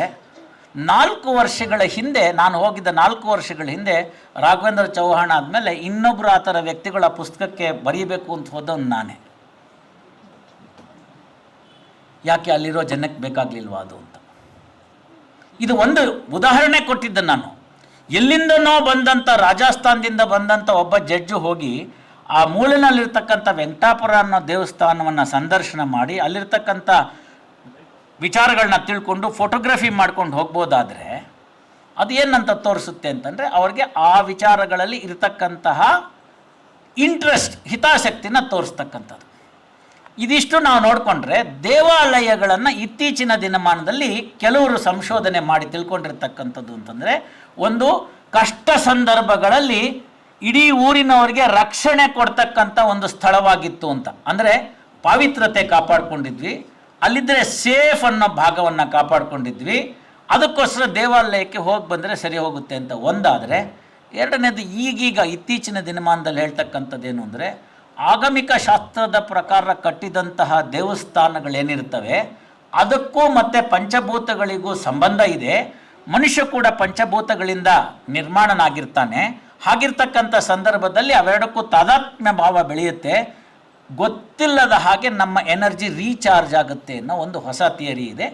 ಅದು ಫಲಿತಾಂಶಗಳು ಬಂದ ಮೇಲೆ ಅದರ ಬಗ್ಗೆ ಇನ್ನೊಂದು ವೇದಿಕೆಯಲ್ಲಿ ಮಾತಾಡಬಹುದು ವೈಜ್ಞಾನಿಕ ದೃಷ್ಟಿಕೋನದಿಂದ. ಹೀಗಿದಿಷ್ಟನ್ನು ನಾವು ಒಂದು ಚೌಕಟ್ಟು ಹಾಕೊಂಡ್ಬಿಟ್ರೆ ಇರ್ತಕ್ಕಂಥದ್ರಲ್ಲೇ ಏನೇನು ವೈಜ್ಞಾನಿಕ ಭಾಗಗಳನ್ನು ಕಂಡಿಡ್ಕೊಂಡ್ವಿ ನಾವು ಅನ್ನೋದನ್ನು ಎಕ್ಸ್ಪ್ಲೈನ್ ಮಾಡ್ತಾ ಹೋಗ್ತಾರೆ ಸ್ವಚ್ಛ ಕನ್ನಡದಲ್ಲಿ. ಸ್ವಚ್ಛ ಕನ್ನಡದಲ್ಲಿ ಅಂತ ಹೇಳಬೇಕಾದ್ರೆ ನನಗೆ ಇವತ್ತಿನ ದಿನಮಾನದಲ್ಲಿ ನಿಮ್ಗೆ ಯಾಕೆ ಅಂತ ಅರ್ಥ ಆಗಿದೆ. ಈಗ ನಡೀತಿರ್ತಕ್ಕಂಥ ವಿಚಾರದಲ್ಲಿ. ಮಲ್ಲೇಪುರಂ ವೆಂಕಟೇಶ್ ಅವರಿದ್ದಾರೆ, ನಮ್ಮ ದೇವರಕೊಂಡ ರೆಡ್ಡಿ ಅವರಿದ್ದಾರೆ. ಅವರಂತೂ ನೇರವಾಗಿ ಹೇಳಿದ್ದಾರೆ, ಬ್ರಾಹ್ಮಿ ಲಿಪಿಯಿಂದ ಎಲ್ಲ ಉದ್ಭವ ಆಯಿತು ಹಾಗೆ ಅಂತಂದ್ಬಿಟ್ಟು ಅಂತ. ಭಾಷೆಗಳು ಹೇಗಾರು ಉದ್ಭವ ಆಗಿರಲಿ, ಅದರ ಬಗ್ಗೆ ಚರ್ಚೆ ವಿಚರ್ಚೆಗಳು ಏನೇ ಇರಲಿ, ಸಂಸ್ಕೃತದಲ್ಲಿ ಸಿಕ್ಕಂತಹ ಜ್ಞಾನ ಬೇರೆ ಭಾಷೆಗಳಲ್ಲಿಲ್ಲ ಅಂತ ಘಂಟಾಘೋಷವಾಗಿ ಪ್ರಪಂಚದಾದ್ಯಂತ ಹೇಳಬಹುದಾದಂಥ ಒಂದು ವಾಕ್ಯ. ಎಲ್ಲಿ ಸಂಸ್ಕೃತ ನಶಿಸಿತೋ ಅಲ್ಲಿ ಸಂಸ್ಕೃತಿ ಕೂಡ ನಶಿಸಿತು ಅನ್ನೋದನ್ನು ಕೂಡ ನಮಗೆ ಇತಿಹಾಸ ತಿಳಿಸ್ತಕ್ಕಂಥದ್ದು. ಲಾರ್ಡ್ ಮೆಕ್ಯಾಲೆಗೆ ಹೇಳ್ತಾರೆ ಭಾರತವನ್ನು ಹಾಳು ಮಾಡಬೇಕು ಅಂತ, ಬ್ರಿಟಿಷ್ ರಾಣಿ. ಆ ಸಂದರ್ಭದಲ್ಲಿ ಭಾರತದಾದ್ಯಂತ, ಅಖಂಡ ಭಾರತದಾದ್ಯಂತ ಓಡಾಡಿ ಬಂದಂಥ ಮೆಕ್ಯಾಲೆ ಹೇಳ್ತಾನೆ, ಇಡೀ ಭಾರತವನ್ನು ಒಂದು ಆಧಾರವಾಗಿ ಇಟ್ಕೊಂಡಿರ್ತಕ್ಕಂಥದ್ದು ಫಲ್ಕ್ರಮ್ ಅಂತ ಕರಿತೀವಿ ನಾವು. ತಮಗೆಲ್ಲ ಯಾರಿಗಾರು ಟೈಪ್ ರೈಟರ್ ನೋಡಿ ಗೊತ್ತಿದ್ರೆ, ಅಭ್ಯಾಸ ಇದ್ದರೆ ಗೊತ್ತಿರುತ್ತೆ. ಅದೊಂದು ಸೆಮಿ ಸರ್ಕಲ್ನಲ್ಲಿರುತ್ತೆ. ಆ ಕೀಗಳನ್ನೆಲ್ಲನೂ ಹೊಂದಿಸಿ ಇಟ್ಕೊಂಡಿರ್ತಕ್ಕಂಥ ಒಂದು ಕಬ್ಬಿಣದ ಒಂದು ತಂತಿ ಇರುತ್ತೆ, ಅದಕ್ಕೆಲ್ಲ ಸೇರಿಕೊಂಡಿರುತ್ತೆ. ಒತ್ತಿದಾಗ ಅದು ಹೋಗಲ್ಲಿ ಹೊಡೆಯುತ್ತೆ, ವಾಪಸ್ ಬಂದು ಅದರ ಜಾಗದಲ್ಲಿ ಕೂಡುತ್ತೆ. ಇದಕ್ಕೆ ಫಲ್ಕ್ರಮ್ ವೈರ್ ಅಂತ ಕರಿತೀವಿ ನಾವು. ಈ ಫಲ್ಕ್ರಮ್ ವೈರ್ ಇಡೀ ಭಾರತಕ್ಕೆ ಇದ್ದಂಥದ್ದು ಯಾವುದು ಅಂತಂದರೆ ಅದು ಸಂಸ್ಕೃತವಾಗಿತ್ತು ಅನ್ನೋದು ನಮಗೆ ಗೋಚರವಾಗುತ್ತೆ. ಆ ಸಂಸ್ಕೃತವನ್ನು ಭಾರತದಿಂದ ಕಿತ್ತೊಗೆಯೋ ತನಕ ನಮಗೆ ಭಾರತವನ್ನು ಹಾಳು ಮಾಡೋಕ್ಕಾಗಲ್ಲ ಅನ್ನೋ ಪರಮ ಸತ್ಯವನ್ನು ಕಂಡುಕೊಂಡು ವಾಪಸ್ ರಾಣಿ ಹತ್ರ ಹೋಗ್ತಾನೆ ಮೆಕ್ಯಾಲೆ. ಹೀಗಿದೆ ಪರಿಸ್ಥಿತಿ. ನಂದು ವಿಚಾರಗಳನ್ನ ನಾನು ತಿಳ್ಕೊಂಡು ಬಂದಾಗ ಭಾರತದ ಯಾವುದೇ ಮೂಲೆ ಇರ್ಬೋದು, ಇವತ್ತು ನೋಡಿ ಅನ್ಯಾಯ ಅನ್ನಿಸ್ತಾ ಇದೆ ನಮಗೆ. ಎಲ್ಲೋ ನಮ್ಮ ಟ್ರೈಬಲ್ಸ್ ಅಂತೀವಿ, ಇನ್ಯಾರನೋ ಏನೋ ಅಂತೀವಿ. ಮರ್ತೂರ್ನ ಉದಾಹರಣೆಗೆ ತೆಗೆದುಕೋಬೋದಾಗತ್ತೆ ನಾವು. ಮತ್ತೂರ್ನ ಉದಾಹರಣೆಗೆ ತೆಗೆದುಕೋಬೋದಾಗತ್ತೆ. ಮರ್ತೂರು ಯಾಕೆ ಅಂದರೆ ಅಲ್ಲಿ 10ನೇ ಶತಮಾನದಲ್ಲಿ ವಿಜ್ಞಾನೇಶ್ವರ ಮಿತಾಕ್ಷರಕ್ಕೆ ಒಂದು ಅತ್ಯುತ್ತಮವಾಗಿರ್ತಕ್ಕಂಥ ಮಿತಾಕ್ಷರ ಅಂತ ಒಂದು ಗ್ರಂಥವನ್ನು ಯಾಜ್ಞವಲ್ಕ್ಯ ಸ್ಮೃತಿಗೆ ಬರೆದಂಥ ಸ್ಥಳ ಆಯಿತು. ಇಲ್ಲಿ ಮತ್ತೂರ್ಗೆ ಹೋದರೆ ಈಗಲೂ ಕೂಡ ಎಲ್ಲರೂ ಕೂಡ ಸಂಸ್ಕೃತದಲ್ಲಿ ಸಂಭಾಷಣೆ ಮಾಡೋದನ್ನು ನೋಡ್ತೀವಿ. ಅಲ್ಲಿಗೆ ಅವ್ರಿಗೆ ಬರಲಿಲ್ಲ, ಇವ್ರಿಗೆ ಬರಲಿಲ್ಲ, ಒಂದು ಜಾತಿಗೆ ಸೀಮಿತವಾಯಿತು ಈ ಒಂದು ಭಾಷೆ. ಇವೆಲ್ಲವೂ ಕೂಡ ತಪ್ಕೊಂಡು ಹೋಗುತ್ತೆ. ಅದಕ್ಕೆಲ್ಲ ಆಧಾರ ಇಲ್ಲ ಅನಿಸುತ್ತೆ. ನಾವೇ ನಮ್ಮ ಮಕ್ಕಳನ್ನ ಇಂಗ್ಲೀಷ್ ಶಾಲೆಗೆ ಸೇರಿಸಿದ್ವಿ. ವಿದ್ಯುದಾಲಿಂಗನಕ್ಕೆ ಸಿಕ್ಕಿ ಸತ್ತಿದೆ ಕಾಗೆ ಅಂತ ಒಂದು ಪದ್ಯವನ್ನು ಬರೆದ್ರೆ ವಿದ್ಯುದಾಲಿಂಗನ ಅಂದ್ರೆ ಏನು ಅಂತ ನಾವು ಕೇಳ್ತೀವಿ. ಹೇಳಕ್ಕೆ ಬರೋಲ್ಲ. ಮೇಡಮ್ ಕೇಳಿದ್ರೆ ಅದು ಹಂಗೆ ರೀ ಅಂತಾರೆ. ಡೋಂಟ್ ಆಸ್ಕ್ ಸಿಲಿ ಕ್ವಶನ್ಸ್ ಅಂದ್ಬಿಡೋದು. ನೋಡಿದ್ರೆ ಕ್ವಶನಿಂಗ್ ಸ್ಟಾಪ್ ಮಾಡಿಬಿಟ್ವಿ. ಹೀಗೆ ಈ ಫಲ್ಕ್ರಮ್ ಸಂಸ್ಕೃತ ಇತ್ತಲ್ಲ, ಇದನ್ನು ಹಾಳು ಮಾಡಬೇಕು ಅಂತ ಬಂದಂಥ ಮೆಕ್ಯಾಲೆಗೆ ಹೇಳ್ತಾರೆ, ಏನು ಬೇಕಾದರೂ ಮಾಡು, ಸಂಸ್ಕೃತನ ನಾಶ ಮಾಡು ಅಂತ. ತಮಗೆಲ್ಲ ಗೊತ್ತೇ ಇದೆ. ರೈಟ್ ಆನರಬಲ್ ಶ್ರೀನಿವಾಸ ಶಾಸ್ತ್ರಿಗಳಿರ್ಬೋದು, ಇಲ್ಲಿ ರಾವ್ ಬಹದ್ದೂರ್ ವೆಂಕಟೇಶಾಚಾರ್ಯ ಇರ್ಬೋದು, ಇವರೆಲ್ಲ ಮಹಾನ್ ಸಂಸ್ಕೃತ ಪಂಡಿತರಾಗಿದ್ದರು. ಪುಕ್ಕಟ್ಟೆ ಶಾಲೆ ನಡೆಸ್ತಾ ಇದ್ರು, ಪುಕ್ಕಟ್ಟೆ ಜ್ಞಾನವನ್ನು ಹಂಚ್ತಕ್ಕಂಥ ಕೆಲಸ ಮಾಡ್ತಾಯಿದ್ರು. ಯಾರು ಬೇಕಾದ್ರೂ ಅವ್ರ ಮನೆಗೆ ಹೋಗ್ಬೋದಾಗಿತ್ತು. ಭಾಳ ತುಂಬ ವರ್ಷದ ಕಥೆಗಳು ಹೇಳ್ತಾ ಇಲ್ಲ ನಾನು, ಗುರುಕುಲದ ವಾಸ ಅಂತ. ಕೇವಲ ಕಳೆದ ಶತಮಾನದಲ್ಲಿ ನಡೆದಂಥ ವಿಚಾರಗಳನ್ನ ಹೇಳ್ತಾ ಇದ್ದೀನಿ ಅಷ್ಟೇ ನಾನು. ಇವರೇನು ಮಾಡಿದ್ರು ಅಂತ ಯಾರ್ಯಾರು ಪ್ರಮುಖವಾಗಿರ್ತಕ್ಕಂಥವ್ರು ಇದ್ದರು ಅವ್ರನ್ನೆಲ್ಲ ಕಂಡುಹಿಡಿದ್ಬಿಟ್ಟು, ಮಹಾರಾಣಿಯವರು ನಿಮ್ಮ ಜ್ಞಾನವನ್ನು, ನಿಮ್ಮ ಸೋಷಿಯಲ್ ಸರ್ವಿಸ್ನೆಲ್ಲ ಒಪ್ಪಿದ್ದಾರೆ, ನಿಮಗೆ ಈ ರೈಟ್ ಆನರಬಲ್ ಅಂತಕ್ಕಂಥ ಹುದ್ದೆಯನ್ನು ಕೊಡ್ತಾ ಇದ್ದಾರೆ, ರಾವ್ ಬಹದ್ದೂರ್ ಅಂತ ಹುದ್ದೆಯನ್ನು ಕೊಡ್ತಾ ಇದ್ದಾರೆ, ನೀವು ಒಪ್ಕೋಬೇಕು ಮಹಾರಾಣಿಯವ್ರು ಒಪ್ಪಿರ್ತಕ್ಕಂಥದ್ದು ಅಂತ ಹೇಳಿ ಹುಡುಕಿ ಹುಡುಕಿ ಹುಡುಕಿ ಅಂಥವ್ರಿಗೆಲ್ಲ ಅದನ್ನು ಕೊಟ್ಬಿಟ್ರು. ಇವ್ರಿಗೂ ಗೊತ್ತಾಗಲಿಲ್ಲ ಅದ್ರ ಹಿನ್ನೆಲೆ ಏನು ಅಂತ. ಒಪ್ಕೊಂಡ್ಬಿಟ್ರು. 10 ಗಂಟೆಗೆ ನೀವು ಕಚೇರಿಯಲ್ಲಿ ಇರಬೇಕು ಅಂತ ಹೇಳಿದ್ರು. 9:45 ಗಂಟೆಗೆ ಇವತ್ತಿನ ಇನೋವಾ ಕ್ರಿಸ್ಟಾ, ಅವತ್ತಿನ ಸಾರೋಟು ಬಂದು ಮುಂದೆ ನಿಂತುಬಿಡುತ್ತೆ. ಉದ್ದದ ಕೋಟ್ ಕೊಟ್ಟರು. ಮೇಲ್ಗಡೆ ಇರ್ತಕ್ಕಂಥ ಆ ಶಲ್ಯ ಏನಿತ್ತು, ವಲ್ಲಿ ಅಂತ ಕರಿತೀವಿ, ಅದು ಹೋಯಿತು. ಅದರ ಜಾಕೆ ಉದ್ದ. ನನಗೆ ಪ್ಯಾಂಟ್ ಹಾಕೋ ಅಭ್ಯಾಸ ಇಲ್ಲ, ಪರವಾಗಿಲ್ಲ ಕಚ್ಚೆ ಪಂಚೆ ಮೇಲೆ ಕೋಟ್ ಹಾಕ್ಕೊಳ್ಳಿ ನಡೆಯುತ್ತೆ ಅಂತಂದರು. ಕಚ್ಚೆ ಪಂಚೆ ಮೇಲೆ ಕೋಟ್ ಹಾಕ್ಕೊಂಡ್ರು. ಅದರ ಮೇಲ್ಗಡೆಗೆ ನಿಮಗೆ ಸಮಯ ಪಾಲನೆಗೆ ಅಂಥೇಳಿ ಬಂಗಾರದ ಚೈನಲ್ಲಿ ಮಾಡಿಸಿರ್ತಕ್ಕಂಥ ಗಡಿಯಾರ ಕೊಟ್ಟರು. ವೆಂಕಟೇಶಾಚಾರ್ಯ ಧರ್ಮಪತ್ನಿಗಳು, ಅಲ್ಲ 12 ಗಂಟೆಗಲ್ವೇ ನಾವು ದಿನಾಗ್ಲೂ ವೈಷ್ಣದೇವ ಮಾಡ್ತಿದ್ದಿದ್ದು ಅಂದರೆ, ಇಲ್ಲ ನಾಳೆಯಿಂದ 9:15 ಆಗಬೇಕು. ಇಡೀ ಬೆಳಗ್ಗಿನ ಏನು ಕೈಂಕರ್ಯಗಳಿತ್ತು ಅದು ಸಡಿಲವಾಯಿತು. ನಂತರದ ಭಾಗಗಳನ್ನ ನೋಡಿದ್ವಿ. ಅಂಥ ಮಹಾನ್ ವ್ಯಕ್ತಿಗಳ ಮಕ್ಕಳುಗಳು ವೈಟ್ ಕಾಲರ್ಡ್ ಕ್ಲರ್ಕ್ಸ್ ಆದರು ಬ್ರಿಟಿಷಿನ ಕಚೇರಿಗಳಲ್ಲಿ. ಅದರ ನೆಕ್ಸ್ಟ್ ಜನ್ರೇಷನ್ ಅವ್ರ ಮೊಮ್ಮಕ್ಕಳು ಮರಿಮಕ್ಕಳಿಗೆ 1 ಅಕ್ಷರ ಸಂಸ್ಕೃತ ಬರಲಿಲ್ಲ. ಆಯ್ತಲ್ಲ, ಸಂಸ್ಕೃತ ಹೋಯಿತು, ಸಂಸ್ಕೃತಿ ಹೋಯಿತು. ಇವತ್ತೇನಪ್ಪ ರಾಮನವಮಿನ ಅಂತಂದರೆ ಹಂಗಂದ್ರೆ ಏನು ಅಂತ ಕೇಳೋ ಮಕ್ಕಳು ಸ್ಟೇಜಿಗೆ ಬಂತು. ಅನ್ಫಾರ್ಚುನೇಟ್ಲಿ ಗೂಗಲ್ನಲ್ಲಿ ನೋಡಿ ರಾಮನವಮಿ ಅನ್ನೋದನ್ನು ಹುಡುಕಿ ನಾವು ಹೇಳಬೇಕು ಅವ್ರಿಗೆ. ಕೃಷ್ಣಾಷ್ಟಮಿ ಗೊತ್ತಿಲ್ಲ, ರಾಮನವಮಿ ಗೊತ್ತಿಲ್ಲ, ಅದಕ್ಕೆರಡಕ್ಕೂ ರಜಾ ಇಲ್ಲ. ಇಲ್ಲಿಗೆ ಬಂದು ತಲುಪಿಟ್ಬಿಡ್ತು ನಾವು, ನಮ್ಮ ದೇಶ ಇಲ್ಲಿಗೆ ಬಂದು ತಲುಪಿಡ್ತು. ಪುಣ್ಯಕ್ಕೆ ಒಂದೇ ರಜಾ ಅವತ್ತಿನಿಂದ ಇವತ್ತಿನವರೆಗೂ ಉಳ್ಕೊಂಬಂದಿದ್ದು ಅಂತಂದರೆ ಅದು ಮಹಾಲಯ ಅಮಾವಾಸ್ಯೆ. ಅದು ಪ್ರೀ ಇಂಡಿಪೆಂಡೆನ್ಸ್ ರಜಾ. ಅದು ಹೇಗೋ ಇರಲಿ, ಸಂಸ್ಕೃತ ಯಾವಾಗ ಹೋಗ್ತಾ ಬಂತು, ದೇವಾಲಯಗಳಲ್ಲಿ ಇರ್ತಕ್ಕಂಥ ವಿಚಾರಗಳು ಹೋಯಿತು. ದೇವಾಲಯಗಳಲ್ಲಿರ್ತಕ್ಕಂಥ ವಿಚಾರಗಳನ್ನು ಇವತ್ತು ನಾವೇನು ದೊಡ್ಡ ದೊಡ್ಡ ಯೂನಿವರ್ಸಿಟಿನಲ್ಲಿ audio visual has got a better impact on a student ಅಂತ ಏನು ಕರಿತೀವಿ ನಾವಿವತ್ತು, ಅದನ್ನು ಅವತ್ತೇ ಮಾಡಿಟ್ಬಿಟ್ಟಿದ್ರು. And it is permanent. ಇವತ್ತು ಈ ಸ್ಲೈಡ್ ತೆಗೆದುಬಿಡೋದು ಅಂತಲ್ಲ, ಯಾವಾಗ ಯಾರಿಗೆ ಏನು ಅನುಮಾನ ಬರುತ್ತೋ ಕೂಡ ಅವನು ದೇವಾಲಯಕ್ಕೆ ಸಂದರ್ಶನ ಮಾಡಿ ಆ ಒಂದು ಅವನಿಗಿರ್ತಕ್ಕಂಥ ಅನುಮಾನವನ್ನು ನೀಗಿಕೊಳ್ಳುವಂತಹ ಒಂದು ಅವಕಾಶವನ್ನು ಕಲ್ಲಿನಲ್ಲಿ ಕೆತ್ತಿಸಿ ಇಟ್ಟಿದ್ದರಿಂದ ಅದು ಜನಾಂಗದಿಂದ ಜನಾಂಗಕ್ಕೆ, ಜನರೇಷನ್ಸ್ ಟು ಜನರೇಷನ್ಸ್ ಪಾಸ್ ಆಗ್ತಾ ಹೋಯಿತು. ಎಂಥ ಅತ್ಯದ್ಭುತವಾದ ಪರಿಕಲ್ಪನೆ ಇರಬೇಕು. ಒಂದು ಭಾಗವನ್ನು ನನ್ನಲ್ಲಿ ಕಾಣಲಿಲ್ಲ. ಬಹುಶಃ ಅಶ್ಲೀಲತೆ, ಈ ಶೀಲತೆ, ಇವುಗಳ ಆಧಾರದ ಮೇಲೆ ಅದನ್ನು ವೈಜ್ಞಾನಿಕ ನೆಲೆಗಟ್ಟಿನಲ್ಲಿ ತರೋದಕ್ಕೆ ಜನಾರ್ದನ ಹೆಗಡೆ ಅವರು ಸ್ವಲ್ಪ ಹಿಂದೇಟು ಹಾಕಿದ್ರೇನೋ ಅಂತ ಅನ್ನಿಸ್ತು. ಭಾಳಷ್ಟು ಜನ ಹಿರಿಯರಿದ್ದೀರಿ, ಯಂಗ್ಸ್ಟರ್ಸ್ ಇದ್ದೀರಿ. What do you get in the pornography pictures in the today's social media or other sites or other websites are very primitive when you look at the scriptures already there in several temples. ಟೆಂಪಲ್ನಲ್ಲಿ ಅದು ಯಾಕೆ ಅಂತ ಕೇಳಿದ್ರು. ಆ ಮಡಿವಂತಿಕೆ ಬೇಕಾಗಿತ್ತ ಅಂತ ಕೇಳಿದ್ರು. ವಾತ್ಸಾಯನನ ಕಾಮಶಾಸ್ತ್ರವನ್ನು ಏನು ಹೇಳಿದ್ದ ಅದಷ್ಟನ್ನು ನಾವು ಎಲ್ಲದರಲ್ಲಿ ಕಾಣಕ್ಕೆ ಬರ್ತೀವಿ. ಹೆಚ್ಚೇನು, ಕೊನಾರ್ಕಕ್ಕೆ ಹೋದರೆ ನೀವು ಆ ಸೂರ್ಯನ ದೇವಸ್ಥಾನವನ್ನು ನೋಡಿದ್ರೆ 24 ಚಕ್ರಗಳಲ್ಲಿ, ಹಲವಾರು ಚಕ್ರಗಳಲ್ಲಿ 8 ಅರೆಗಳನ್ನು ಅದನ್ನು ಮೆನ್ಷನ್ ಮಾಡಿದ್ದಾರೆ. ಆ 8 ಅರೆಗಳಲ್ಲಿ ಇವುಗಳನ್ನು ನೀವು ಕಾಣಬಹುದಾಗಿದೆ. ದುಷ್ಕೃತ್ಯ ಎಸಗಿದಂತಹ ಆ ದೇವಸ್ಥಾನವನ್ನು ಕೆಡವುದಂಥ ಮೂರ್ಖರು ಅಲ್ಲೂ ಕೂಡ ತಮ್ಮ ವಿಕೃತಿಯನ್ನು ಮೆರೆದಿರೋದನ್ನು ನೀವು ನೋಡಬಹುದು ಇವತ್ತಿಗೂ ಕೂಡ.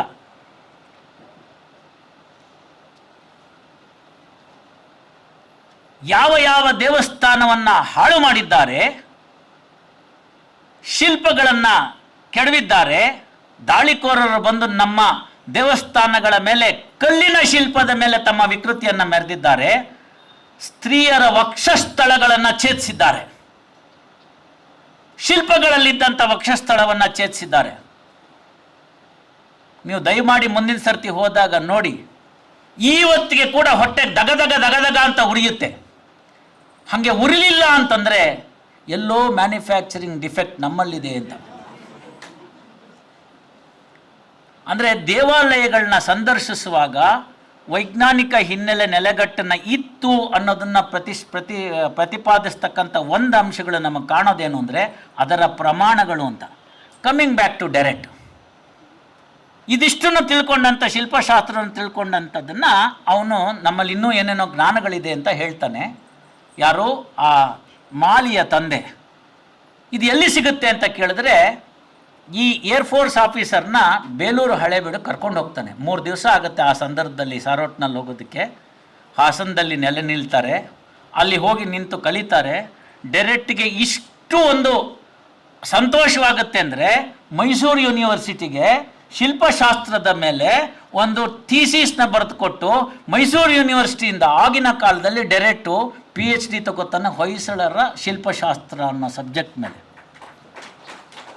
ಎಲ್ಲಿಂದನೋ ಯುದ್ಧದಿಂದ ತಪ್ಪಿಸ್ಕೊಳ್ಳೋಕ್ಕೆ, ಪ್ರಾಣ ಕಾಪಾಡ್ಕೊಳ್ಳೋಕ್ಕೆ ಬಂದಂಥ ಡೈರೆಕ್ಟು ಇಷ್ಟು ಮಾಡ್ಕೋತಾನೆ.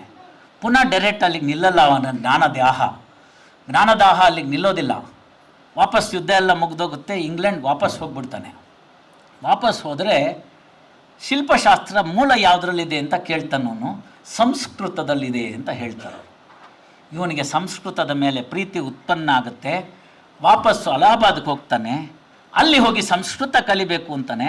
ಆಗ ಸುಮಾರು 40-42 ವರ್ಷ ಆಗಿರಬಹುದು ಆತನಿಗೆ.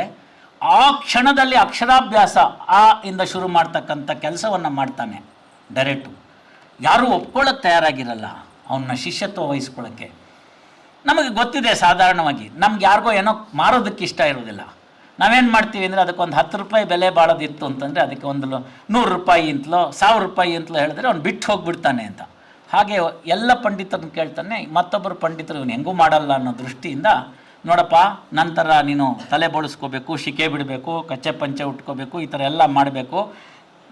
ಗಂಗೆ ಹರಿತಿರ್ತಕ್ಕಂಥ ಸಂದರ್ಭದಲ್ಲಿ, ಆಗ ಸಾಧಾರಣ ಸೆಪ್ಟೆಂಬರ್ ಅಕ್ಟೋಬರ್ ಆಗಿರುತ್ತೆ, ಆ ಸಂದರ್ಭದಲ್ಲಿ ಚಳಿ ಇರುತ್ತೆ. ಈ ಮಟ್ಟದಲ್ಲಿ ನೀನು ಕುತ್ತಿಗೆನಲ್ಲಿ ನಿಂತಿರಬೇಕು, ಆದರೆ ನಿನ್ನನ್ನು ನಾನು ಶಿಷ್ಯ ಅಂತ ಒಪ್ಕೋತೀನಿ ಅಂತಾರೆ. ಮಾರನೇ ದಿನ ಬೆಳಗ್ಗೆ ಆಹ್ನಿಕಕ್ಕೆ ಅವ್ರು ಹೋಗ್ತಾರೆ, ಗಂಗೆಯಲ್ಲಿ ಇಳಿತಾರೆ ಸ್ನಾನ ಮಾಡಬೇಕು ಅಂತ. ಇಳಿತಿದ್ರೆ ಗುರೂಜಿ ಐ ಆಮ್ ಹಿಯರ್ ಅಂತಾನೆ. ಗುರ್ತು ಸಿಕ್ಕೋದಿಲ್ಲ ಅವ್ರಿಗೆ. ಹೂ ಆರ್ ಯು ಅಂತ ನೋಡಿದ್ರೆ ಇವನೇ ಮುಂಡನ್ನು ಮಾಡಿಸ್ಕೊಂಡಿದ್ದಾನೆ, ಕೇಶ ಮುಂಡನ್ನು, ಶಿಕೆ ಇದೆ, ಪಂಚೆ ಉಟ್ಕೊಂಡಿದ್ದಾನೆ, ನಿಂತು ಬಿಟ್ಟಿದ್ದಾನೆ, ನೀರಿನಲ್ಲಿ ನಿಂತಿದ್ದಾನೆ, ಎದೆ ಒದ್ದದ ನೀರಿನಲ್ಲಿ. ಆಮೇಲೆ ಹೇಳ್ತಾನೆ ಅವನು, ನಿಮ್ಮಲ್ಲಿ ಪ್ರಾಮಿಸ್ಗೆ ಬಹಳ ಪ್ರಾಮುಖ್ಯತೆ ಇದೆ, ಮಾತು ಕೊಟ್ಟು ಇಲ್ಲ ಅಂತಂದರೆ ನೀವು ನರಕಕ್ಕೆ ಹೋಗಬೇಕಾಗುತ್ತೆ, ಕರ್ಕೊಳ್ಳಿ ನನ್ನ ಅಂತ. ಎಂಥ ಡೈರೆಕ್ಟು. ಆವತ್ತು ಇನ ಸಂಸ್ಕೃತದಲ್ಲಿ ಕಲಿತಾನೆ. ಮುಂದೆ ಹಿಂದೂ ಲಾನಲ್ಲಿ ಪ್ರಕಾಂಡ ಪಂಡಿತನಾಗ್ತಾನೆ. ಪ್ರಕಾಂಡ ಪಂಡಿತನಾಗಿ ಆಕ್ಸ್ಫರ್ಡಲ್ಲಿ ಇವನಿಗೋಸ್ಕರ ಹಿಂದೂ ಲಾ ಅನ್ನೋ ಒಂದು ಸಬ್ಜೆಕ್ಟ್ನ ಓಪನ್ ಮಾಡ್ತಾರೆ. ಅಷ್ಟಕ್ಕೆ ನಿಲ್ಲಿಸೋದಿಲ್ಲ ಡೈರೆಕ್ಟು. ಹಿಂದೂ ಲಾನ ಇನ್ನಿತರ ಕಾನೂನುಗಳಿಗೆ ಹೋಲಿಸ್ತಾನೆ. ಜೂಯಿಸ್ ಕಾನೂನಿರ್ಬೋದು, ಕ್ರಿಶ್ಚಿಯನ್ರದ್ದಿರ್ಬೋದು, ಮುಸಲ್ಮಾನರದ್ದಿರ್ಬೋದು, ಮತ್ತೊಬ್ಬರದ್ದಿರ್ಬೋದು, ಯಹೂದಿಗಳ ಕಾನೂನು ಇರ್ಬೋದು, ಪಾರ್ಸಿಗಳದಿರ್ಬೋದು, ಇವುಗಳನ್ನೆಲ್ಲ ಒಂದು ಕಂಪ್ಯಾರಿಟಿವ್ ಸ್ಟಡಿ ಮಾಡ್ತಾನೆ. ಅದರ ಫಲಿತಾಂಶಗಳನ್ನು ಅಲ್ಲಿ ಪ್ರಕಟಪಡಿಸ್ತಾನೆ. ಆಗ ಕೇವಲ ಹಿಂದೂ ಡಿಪಾರ್ಟ್ಮೆಂಟ್ ಇದ್ದಿದ್ದು ಆಕ್ಸ್ಫರ್ಡ್ನಲ್ಲಿ ಮುಂದಕ್ಕೆ ಹೋಗಿ ಓರಿಯೆಂಟಾಲಜಿ ಅನ್ನೋ ಒಂದು ಡಿಪಾರ್ಟ್ಮೆಂಟ್ನ ಆಕ್ಸ್ಫರ್ಡ್ನಲ್ಲಿ ಓಪನ್ ಮಾಡ್ತಾರೆ. ಓನ್ಲಿ ಫಾರ್ ದಿ ಡೈರೆಕ್ಟ್, ಮೂಲ ನಮ್ಮ ಭಾರತ ವರ್ಷ. ಅಷ್ಟು ಹೇಳ್ದಲ್ನೇ ಅವನೇನು ಹೇಳ್ತಾನೆ ಅಂತಂದರೆ, ಎಲ್ಲವನ್ನು ನಾನು ಕಂಪೇರ್ ಮಾಡಿ ನೋಡಿದೆ. ಇಲ್ಲಿರ್ತಕ್ಕಂಥ ದೇವಾಲಯದ ವೈಭವಗಳು, ಇಲ್ಲಿರ್ತಕ್ಕಂಥ ಜ್ಞಾನ, ಸಂಸ್ಕೃತದಲ್ಲಿರ್ತಕ್ಕಂಥ ರೀತಿ ನೀತಿಗಳು, ಅದು ಕಾನೂನಾಗಿ ಮಾರ್ಪಟ್ಟಿರ್ತಕ್ಕಂಥದ್ದು, ತಲತಲಾಂತರಗಳಿಂದ ಅದು ಬಂದಿರತಕ್ಕಂಥದ್ದು, ಜನರೇಷನ್ಸ್ ಟು ಜನರೇಷನ್ಸ್ ಅದು ಪಾಸಾನ್ ಆಗಿರ್ತಕ್ಕಂಥದ್ದು. ಇಷ್ಟು ವರ್ಷಗಳ ಕಾಲ ಪ್ರಪಂಚದಲ್ಲಿ ನಾಗರಿಕತೆಯೇ ಗೊತ್ತಿಲ್ಲದೆ ಇರತಕ್ಕಂಥ ಸಂದರ್ಭದಲ್ಲಿ ವರ್ಷಾನುವರ್ಷಗಳ ಕಾಲ, ಶತಮಾನಗಳ ಕಾಲ ಒಂದು ದೇಶವನ್ನು, ಇಷ್ಟು ಬಹಳ ದೊಡ್ಡ ದೇಶವನ್ನು ಹಿಡಿದಿಟ್ಕೊಳ್ತಕ್ಕಂಥ ಒಂದು ಶಕ್ತಿ ಇದೆ ಅಂತಂದರೆ ಅದು ಹಿಂದೂ ಕಾನೂನಿಗೆ ಮಾತ್ರ ಇದೆ. ಆದ್ದರಿಂದ ಪ್ರಪಂಚದಲ್ಲೆಲ್ಲ ಕೂಡ ಹಿಂದೂ ಕಾನೂನೇ ಶ್ರೇಷ್ಠ ಅಂತ ಅಲ್ಲಿ ಆಕ್ಸ್ಫರ್ಡ್ನಲ್ಲಿ ಅವನು ಕೊಡ್ತಾನೆ. ನಮ್ಮ ಗ್ರಾಚಾರ ರೀ, ಒಂದು ನಮ್ಮಲ್ಲಿ ವಿಪರೀತ ಆಗಿ ಅಸಡ್ಡೆ ಬಂದಿದೆ, ತಾತ್ಸಾರ ಭಾವನೆ ಬಂದಿದೆ. ಎರಡನೇದು ಹಿತ್ತಲು ಗಿಡ ಮದ್ದಲ್ಲ ಅಂತ ನಮಗೆ ಅವಮಾನ. ಅವರೆಲ್ಲ ನಮ್ಮ ಕಡೆಗೆ ಬರ್ತಿದ್ರೆ ನಾವೆಲ್ಲ ಅವ್ರ ಕಡೆಗೆ ಹೋಗ್ತೀವಿ. ಎಲ್ಲಿ ಕರ್ಮ ನಮಗಿದು ಅಂತ. ಅನೋಭದ್ರಂತ ಕೃತವಾ ವಿಶ್ವ ಅಂತ ಸದ್ವಿಚಾರಗಳು ಯಾವ ಮೂಲೆಯಿಂದಾದರೂ ಬರಲಿ, ನಾವು ತಗೊಳ್ಳೋಣ. ಅದು ನಮ್ಮ ವೇದ ಹಂಗೆ ಹೇಳಿದೆ, ಅದನ್ನು ತಗೊಳ್ಬೇಕು. ತೆರೆದಿದೆ ಮನೆ ಓ ಬಾ ಅತಿಥಿ ಅಂತ ಕುವೆಂಪು ಅವ್ರು ಬರೆದಿದ್ದು, ರಾಜ್ಕುಮಾರ್ ಸರಿತಂಗಲ್ಲ ಬರೆದಿದ್ದದು. ತೆರೆದಿದೆ ಮನೆ ಓ ಬಾ ಅತಿಥಿ ಅಂದರೆ ಸದ್ವಿಚಾರಗಳು ಯಾವ ಮೂಲೆಯಿಂದಾದರೂ ಬರಲಿ. Let the Nobel thoughts come from any Nook and corner of this world, I keep my faculties open ಅಂತ. ಕಣ್ಣು ಕಿವಿ ಇವುಗಳನ್ನೆಲ್ಲ ತೆರೆದಿಟ್ಕೋತೀನಿ ಅಂತ. ಬಾಲಾದಪಿ ಶುಕಾದಪಿ ಅಂತ ಚಿಕ್ಕ ಮಗು ನಚಿಕೇತ ಹೇಳಿದಂಥದ್ದನ್ನು ನಾವು ಗಮನಕ್ಕೆ ಬರುತ್ತೆ. ಗಿಣಿ ಹೇಳಿದ್ರು ಕೇಳಬೇಕು ಅಂತಾರೆ. ಶುಕಾದಪಿ ಅಂತ ಬಂದಾಗ ಭಾಗವತದ ಭಾಗವನ್ನು ಹೇಳಿ ಶುಕಾಚಾರ್ಯರು ಹೇಳಿದ್ದು ಜ್ಞಾನ ಅಂತ ಹೇಳ್ತಕ್ಕಂಥದ್ದು. ಒಂದು ಸದ್ವಿಚಾರದ ಮನೇಲಿ, ನಮ್ಮ ವೆಂಕಟೇಶ್ ಅವ್ರ ಮನೇಲಿ ಬೆಳೆದಿನ ಶುಭೋದಯ ಅಂತ ಎಲ್ಲರೂ ಒಬ್ರಿಗೊಬ್ರು ಹೇಳ್ತಿರ್ತಾರೆ ಅಂತಂದರೆ, ಅವ್ರ ಮನೇಲಿ ಸಾಕಿರ್ತಕ್ಕಂಥ ಗಿಣಿನೂ ಕೂಡ ನಾವು ಬಂದಿದ್ದ ತಕ್ಷಣ ಶುಭೋದಯ ಅನ್ನುತ್ತೆ. ಬಾಲಾದಪಿ ಶುಕಾದಪಿ ಅಂತ ಯಾವ ಸದ್ವಿಚಾರಗಳು ಚಿಕ್ಕ ಮಗು ಹೇಳಿದ್ರು ಕೇಳಬೇಕು, ಒಂದು ಗಿಣಿ ಹೇಳಿದ್ರು ಕೇಳಬೇಕು ಅಂತ ಹೇಳ್ಕೊಂಡಂಥ ದೇಶ ಇವತ್ತು ನಮಗೆ ಯಾವ ಪರಿಸ್ಥಿತಿ ಬಂದಿದೆ ಅಂದರೆ, we have to show to the rest of the world that we are tolerant. Unfortunate situation. What more you want? Everybody came here and settled here, not ready to go back. ಎಲ್ಲಿಗೆ ಬಂದು ತಲುಪಿದ್ವಿ? ಯಾವ ವಿಚಾರಗಳನ್ನೆಲ್ಲ ಇದನ್ನೆಲ್ಲ ನಮ್ಗೆ ಕಾಣಕ್ಕೆ ಸಿಗ್ತಕ್ಕಂಥದ್ದು ಸಮರೋಪಾದಿಯಲ್ಲಿ ಸಿಕ್ಕುತ್ತೆ. ಅದು ಒಂದು chess game ಇರ್ಬೋದು, ಯುದ್ಧಶಾಸ್ತ್ರಕ್ಕೆ ಸಂಬಂಧಪಟ್ಟಿದ್ದು, ಒಂದು ನಾಟ್ಯಶಾಸ್ತ್ರಕ್ಕೆ ಸಂಬಂಧಪಟ್ಟಿದ್ದಿರ್ಬೋದು, ವೈಜ್ಞಾನಿಕ ವಿಚಾರಗಳನ್ನ ತಿಳಿಸ್ಕೊಡ್ತಕ್ಕಂಥದ್ದಿರ್ಬೋದು, ವಿದ್ಯುತ್ತಿಗೆ ಸಂಬಂಧಪಟ್ಟಿದ್ದಂಥದ್ದಿರ್ಬೋದು, ತಮಿಳುನಾಡಿನ ಶಿಲ್ಪಗಳನ್ನು ನೋಡಿದಾಗ ನಿಮಗೆ ಸಿಗ್ತಕ್ಕಂಥದ್ದಿರ್ಬೋದು, ಹೈ ಹೀಲ್ಡ್ ಸ್ಲಿಪ್ಪರ್ದ ತೋರಿಸಿರ್ತಕ್ಕಂಥದ್ದಿರ್ಬೋದು. ಯಾರು ಅಂದ್ರೆ ಅದು ಫೋಟೋಶಾಪಿ ಅಂತ ಕರ್ಕೊಂಡೋಗಿ ಜನ ತೋರಿಸ್ತಾ ಇದ್ದಾರೆ. ಇವತ್ತು ಆ ಗೈಡ್ಗೆ ಹೊಸದೊಂದು ಸಿಕ್ಬಿಟ್ಟಿದೆ, ನೋಡಿ ಹೈ ಹೀಲ್ಡ್ ಸ್ಲಿಪ್ಪರ್ ಇದೆ ಇಲ್ಲಿ ಅಂತ. ಮೇಕಪ್ ಇರ್ಬೋದು, ಎಲ್ಲ ನೋಡ್ತಾ ಬನ್ನಿ ನೀವು. ಅಲ್ಲಿ ವರ್ಣಗಳನ್ನ ಹೇಳುವಾಗ ಅವರು ವರ್ಣವನ್ನು ವಿಂಗಡಣೆ ಮಾಡುವಾಗ ಹೇಳ್ತಾನೆ, ಸಂಸ್ಕೃತದಲ್ಲಿದೆ, ನೀವು ಇವತ್ತು ಹೇಳ್ತಿರಲ್ಲ ರಾಮ ಗ್ರೀನ್ ಅಂತ. ಗ್ರೀನಲ್ಲಿ 12 ಥರ. ನಮಗೆ ಹಸಿರು ಅಂದರೆ ಹಸಿರು ಗಂಡಸರಿಗಷ್ಟೇ, ಹೆಣ್ಮಕ್ಳಿಗೆ ಹಂಗಲ್ಲ. ಈ ಕಣ್ಣಿನ ಒಳಗಡೆ ಇರತಕ್ಕಂಥದ್ರಲ್ಲಿ ವಿಜ್ಞಾನ ಹೇಳುತ್ತೆ, ಸಣ್ಣ ಸಣ್ಣ ಬದಲಾವಣೆಯನ್ನು ಗುರುತಿಸಕ್ಕಂಥ ಶಕ್ತಿಯನ್ನು ಭಗವಂತ ಕಣ್ಣಿಗೆ ಕೊಟ್ಟಿದ್ದಾನೆ ಅಂತ, ಸಣ್ಣ ವರ್ಣ ಬದಲಾವಣೆಯನ್ನು ಅಂತ. ಅದನ್ನು ಕಾಪಾಡ್ಕೊಂಡು ಬಂದಿದ್ದಂಥದ್ದು ನಮ್ಮ ಮಾತೆಯರು. ನಮಗೆ ಕೆಂಪು ಅಂದರೆ ಕೆಂಪು ಅಂತ ಗೊತ್ತಾಗುತ್ತೆ, ಇಲ್ಲ ಟೊಮೆಟೊ ರೆಡ್ಡೇ ಬೇಕು ನನಗೆ. ನೋಡಿ ನಮಗೆ ಅಂದರೆ ಯಾವ ವಿಚಾರಗಳನ್ನ ನಾನು ಹೇಳಕ್ಕೆ ಹೊರಟೆ ಅಂತಂದರೆ, ಇಷ್ಟೆಲ್ಲ ವಿಚಾರಗಳನ್ನು, ಬಣ್ಣಗಳನ್ನು, ವರ್ಣಗಳನ್ನು ಕೊಟ್ಟಿದ್ದು ಸೂರ್ಯನ 7 ಕುದುರೆಗಳು 7 ವರ್ಣಗಳನ್ನು ತಿಳಿಸ್ಕೊಡ್ತಕ್ಕಂಥದ್ದು ಅಂತ ಒಬ್ಬ ವ್ಯಕ್ತಿ ಹೇಳಿದ್ರೆ, ಅದೇ ವ್ಯಕ್ತಿ ಆ 7 ಕುದುರೆಗಳನ್ನು ನೋಡಿದಂಥದ್ದು 7 ಸ್ವರಗಳನ್ನು ಸೂಚಿಸುತ್ತೆ ಅಂತ ಹೇಳ್ತಕ್ಕಂಥದ್ದು. 7 ಕುದುರೆಗಳಿಗೆ ಒಂದೇ ಗಾಲಿಯ ಅಂತ ಕೇಳಿದ್ರೆ ಹೆಂಗೆ ಸರ್ ಅದು 7 ಹಾರ್ಸಸ್ಸು ಓನ್ಲಿ 1 ವೀಲ್ ಅಂತಂದರೆ? ಈಗ ನೋಡಿ ವೈಜ್ಞಾನಿಕವಾಗಿ ಯೋಚನೆ ಮಾಡಿ, ಹೌ ಟು ಬ್ಯಾಲೆನ್ಸ್ ಅಂತ. ಸೂರ್ಯನನ್ನು ಯಾಕೆ ಕೇಂದ್ರೀಕೃತವನ್ನು ಮಾಡಿಕೊಂಡ್ರು ಎಲ್ಲ ದೇವಸ್ಥಾನಗಳಲ್ಲಿ ಅಂದರೆ, ಸೂರ್ಯನಿಲ್ಲದೆ ನಾವಿಲ್ಲ ಅನ್ನೋದನ್ನು ಪ್ರಚುರಪಡಿಸಲಿಕ್ಕೆ. ದ್ಯುತಿ ಸಂಶ್ಲೇಷಣೆ ಕ್ರಿಯೆ ಆಗೋದಿಲ್ಲ ಸೂರ್ಯ ಇಲ್ಲದಿದ್ದರೆ. 3 ದಿವಸಗಳ ಕಾಲ ಸೂರ್ಯ ಬರದೇ ಇದ್ದರೆ ನಿಮ್ಮಲ್ಲಿರ್ತಕ್ಕಂಥ ಗಿಡ ಬತ್ತಿ ಹೋಗುತ್ತೆ. ನೀವು ನೋಡಿದಿರಿ, ಬಿಗ್ ಬ್ಯಾಂಗ್ ಥಿಯರಿ ಆದಾಗ ಈ ಪರಿಸ್ಥಿತಿ ಆಗುತ್ತೆ ಅಂತ ವಿಜ್ಞಾನಿಗಳು ಹೇಳಿದರು. They failed in it, that's A different issue. ಹೀಗೆ ಎಲ್ಲ ವೈಜ್ಞಾನಿಕ ಕಾರಣಗಳನ್ನು ಇಟ್ಕೊಂಡು ಸೂರ್ಯನನ್ನು ನಾವು ವಿಶೇಷವಾಗಿ ಆರಾಧಿಸೋದಕ್ಕೆ ಕಾರಣವೇನಾಯಿತು ಅಂದರೆ, ಸೂರ್ಯನಿಂದ ಜೀವನ, ಸೂರ್ಯನಿಂದ ಪ್ರಪಂಚ, ಸೂರ್ಯನಿಂದ ಜೀವಿಗಳು ಅನ್ನೋದನ್ನು ಪ್ರತಿಪಾದಿಸೋದಕ್ಕೋಸ್ಕರ ಇದ್ದಂಥದ್ದು. ಹಾಗಾಗಿ ಅವನಿಗೆ ಕೊಡಬೇಕಾದಂಥ ಮಹತ್ವವನ್ನು ಕೊಟ್ಟರು. ಈ ಥರ 10 ಹಲವು ವಿಚಾರಗಳು ಬರುತ್ತೆ. ಸಂಗೀತದ ಬಗ್ಗೆ ಹೇಳಿದ್ರು, ಆ ಶಿಲ್ಪಶಾಸ್ತ್ರದ್ದು ಅಂತ. ಇತ್ತೀಚೆಗೆ ಈಗ 1 ತಿಂಗಳು 2 ತಿಂಗಳ ಹಿಂದೆ ನಾನು ದಕ್ಷಿಣ ಕನ್ನಡಕ್ಕೆ ಕೊಡಂಗಾಲ ಅಂತ ಹೇಳಿ ಅಲ್ಲೊಂದು ದೇವಸ್ಥಾನ ಇದೆ, ವಿಷ್ಣುಮೂರ್ತಿ ದೇವಸ್ಥಾನ. ಅಲ್ಲಿ ಹೊಸದಾಗಿ ಒಂದು ಕಟ್ಟಿರ್ತಕ್ಕಂಥ ದೇವಸ್ಥಾನ ಇದೆ. ಹಾಗೆ ಪೆರಣಂಕಿಲ ಅಂತ ಅಲ್ಲಿ ಕೂಡ ಒಂದು ದೇವಸ್ಥಾನದ ನೂತನವಾಗಿ ಕಟ್ಟಿರ್ತಕ್ಕಂಥದ್ದಿದೆ. ಈ ಕೊಡಂಗಾಲದಲ್ಲಿ ನಾನು ಹೋದಾಗ ನನಗೆ ಕಂಡಿದ್ದು, ಅವರಲ್ಲಿ ನನಗೆ ತೋರಿಸಿದ್ದು, ನೋಡಿ ಸರ್ ನಿಮ್ಗೆ ಹಂಪಿಲಿದೆಯಲ್ಲ ಸರಿಗಮ ಪದನಿಸ, ಅದು ಇಲ್ಲೂ ಬರುತ್ತೆ, ನಾವು ಮಾಡಿದ್ದೀವಿ ಅಂತ. ಶಿಲ್ಪಶಾಸ್ತ್ರ ಸತ್ತಿದೆಯಾ? ಇಲ್ಲ. ಕಾಪಾಡಿಕೊಳ್ಳೋರು ನಾವೆಷ್ಟು ಜನ ನೋಡ್ತಾ ಇದ್ದೀವಿ.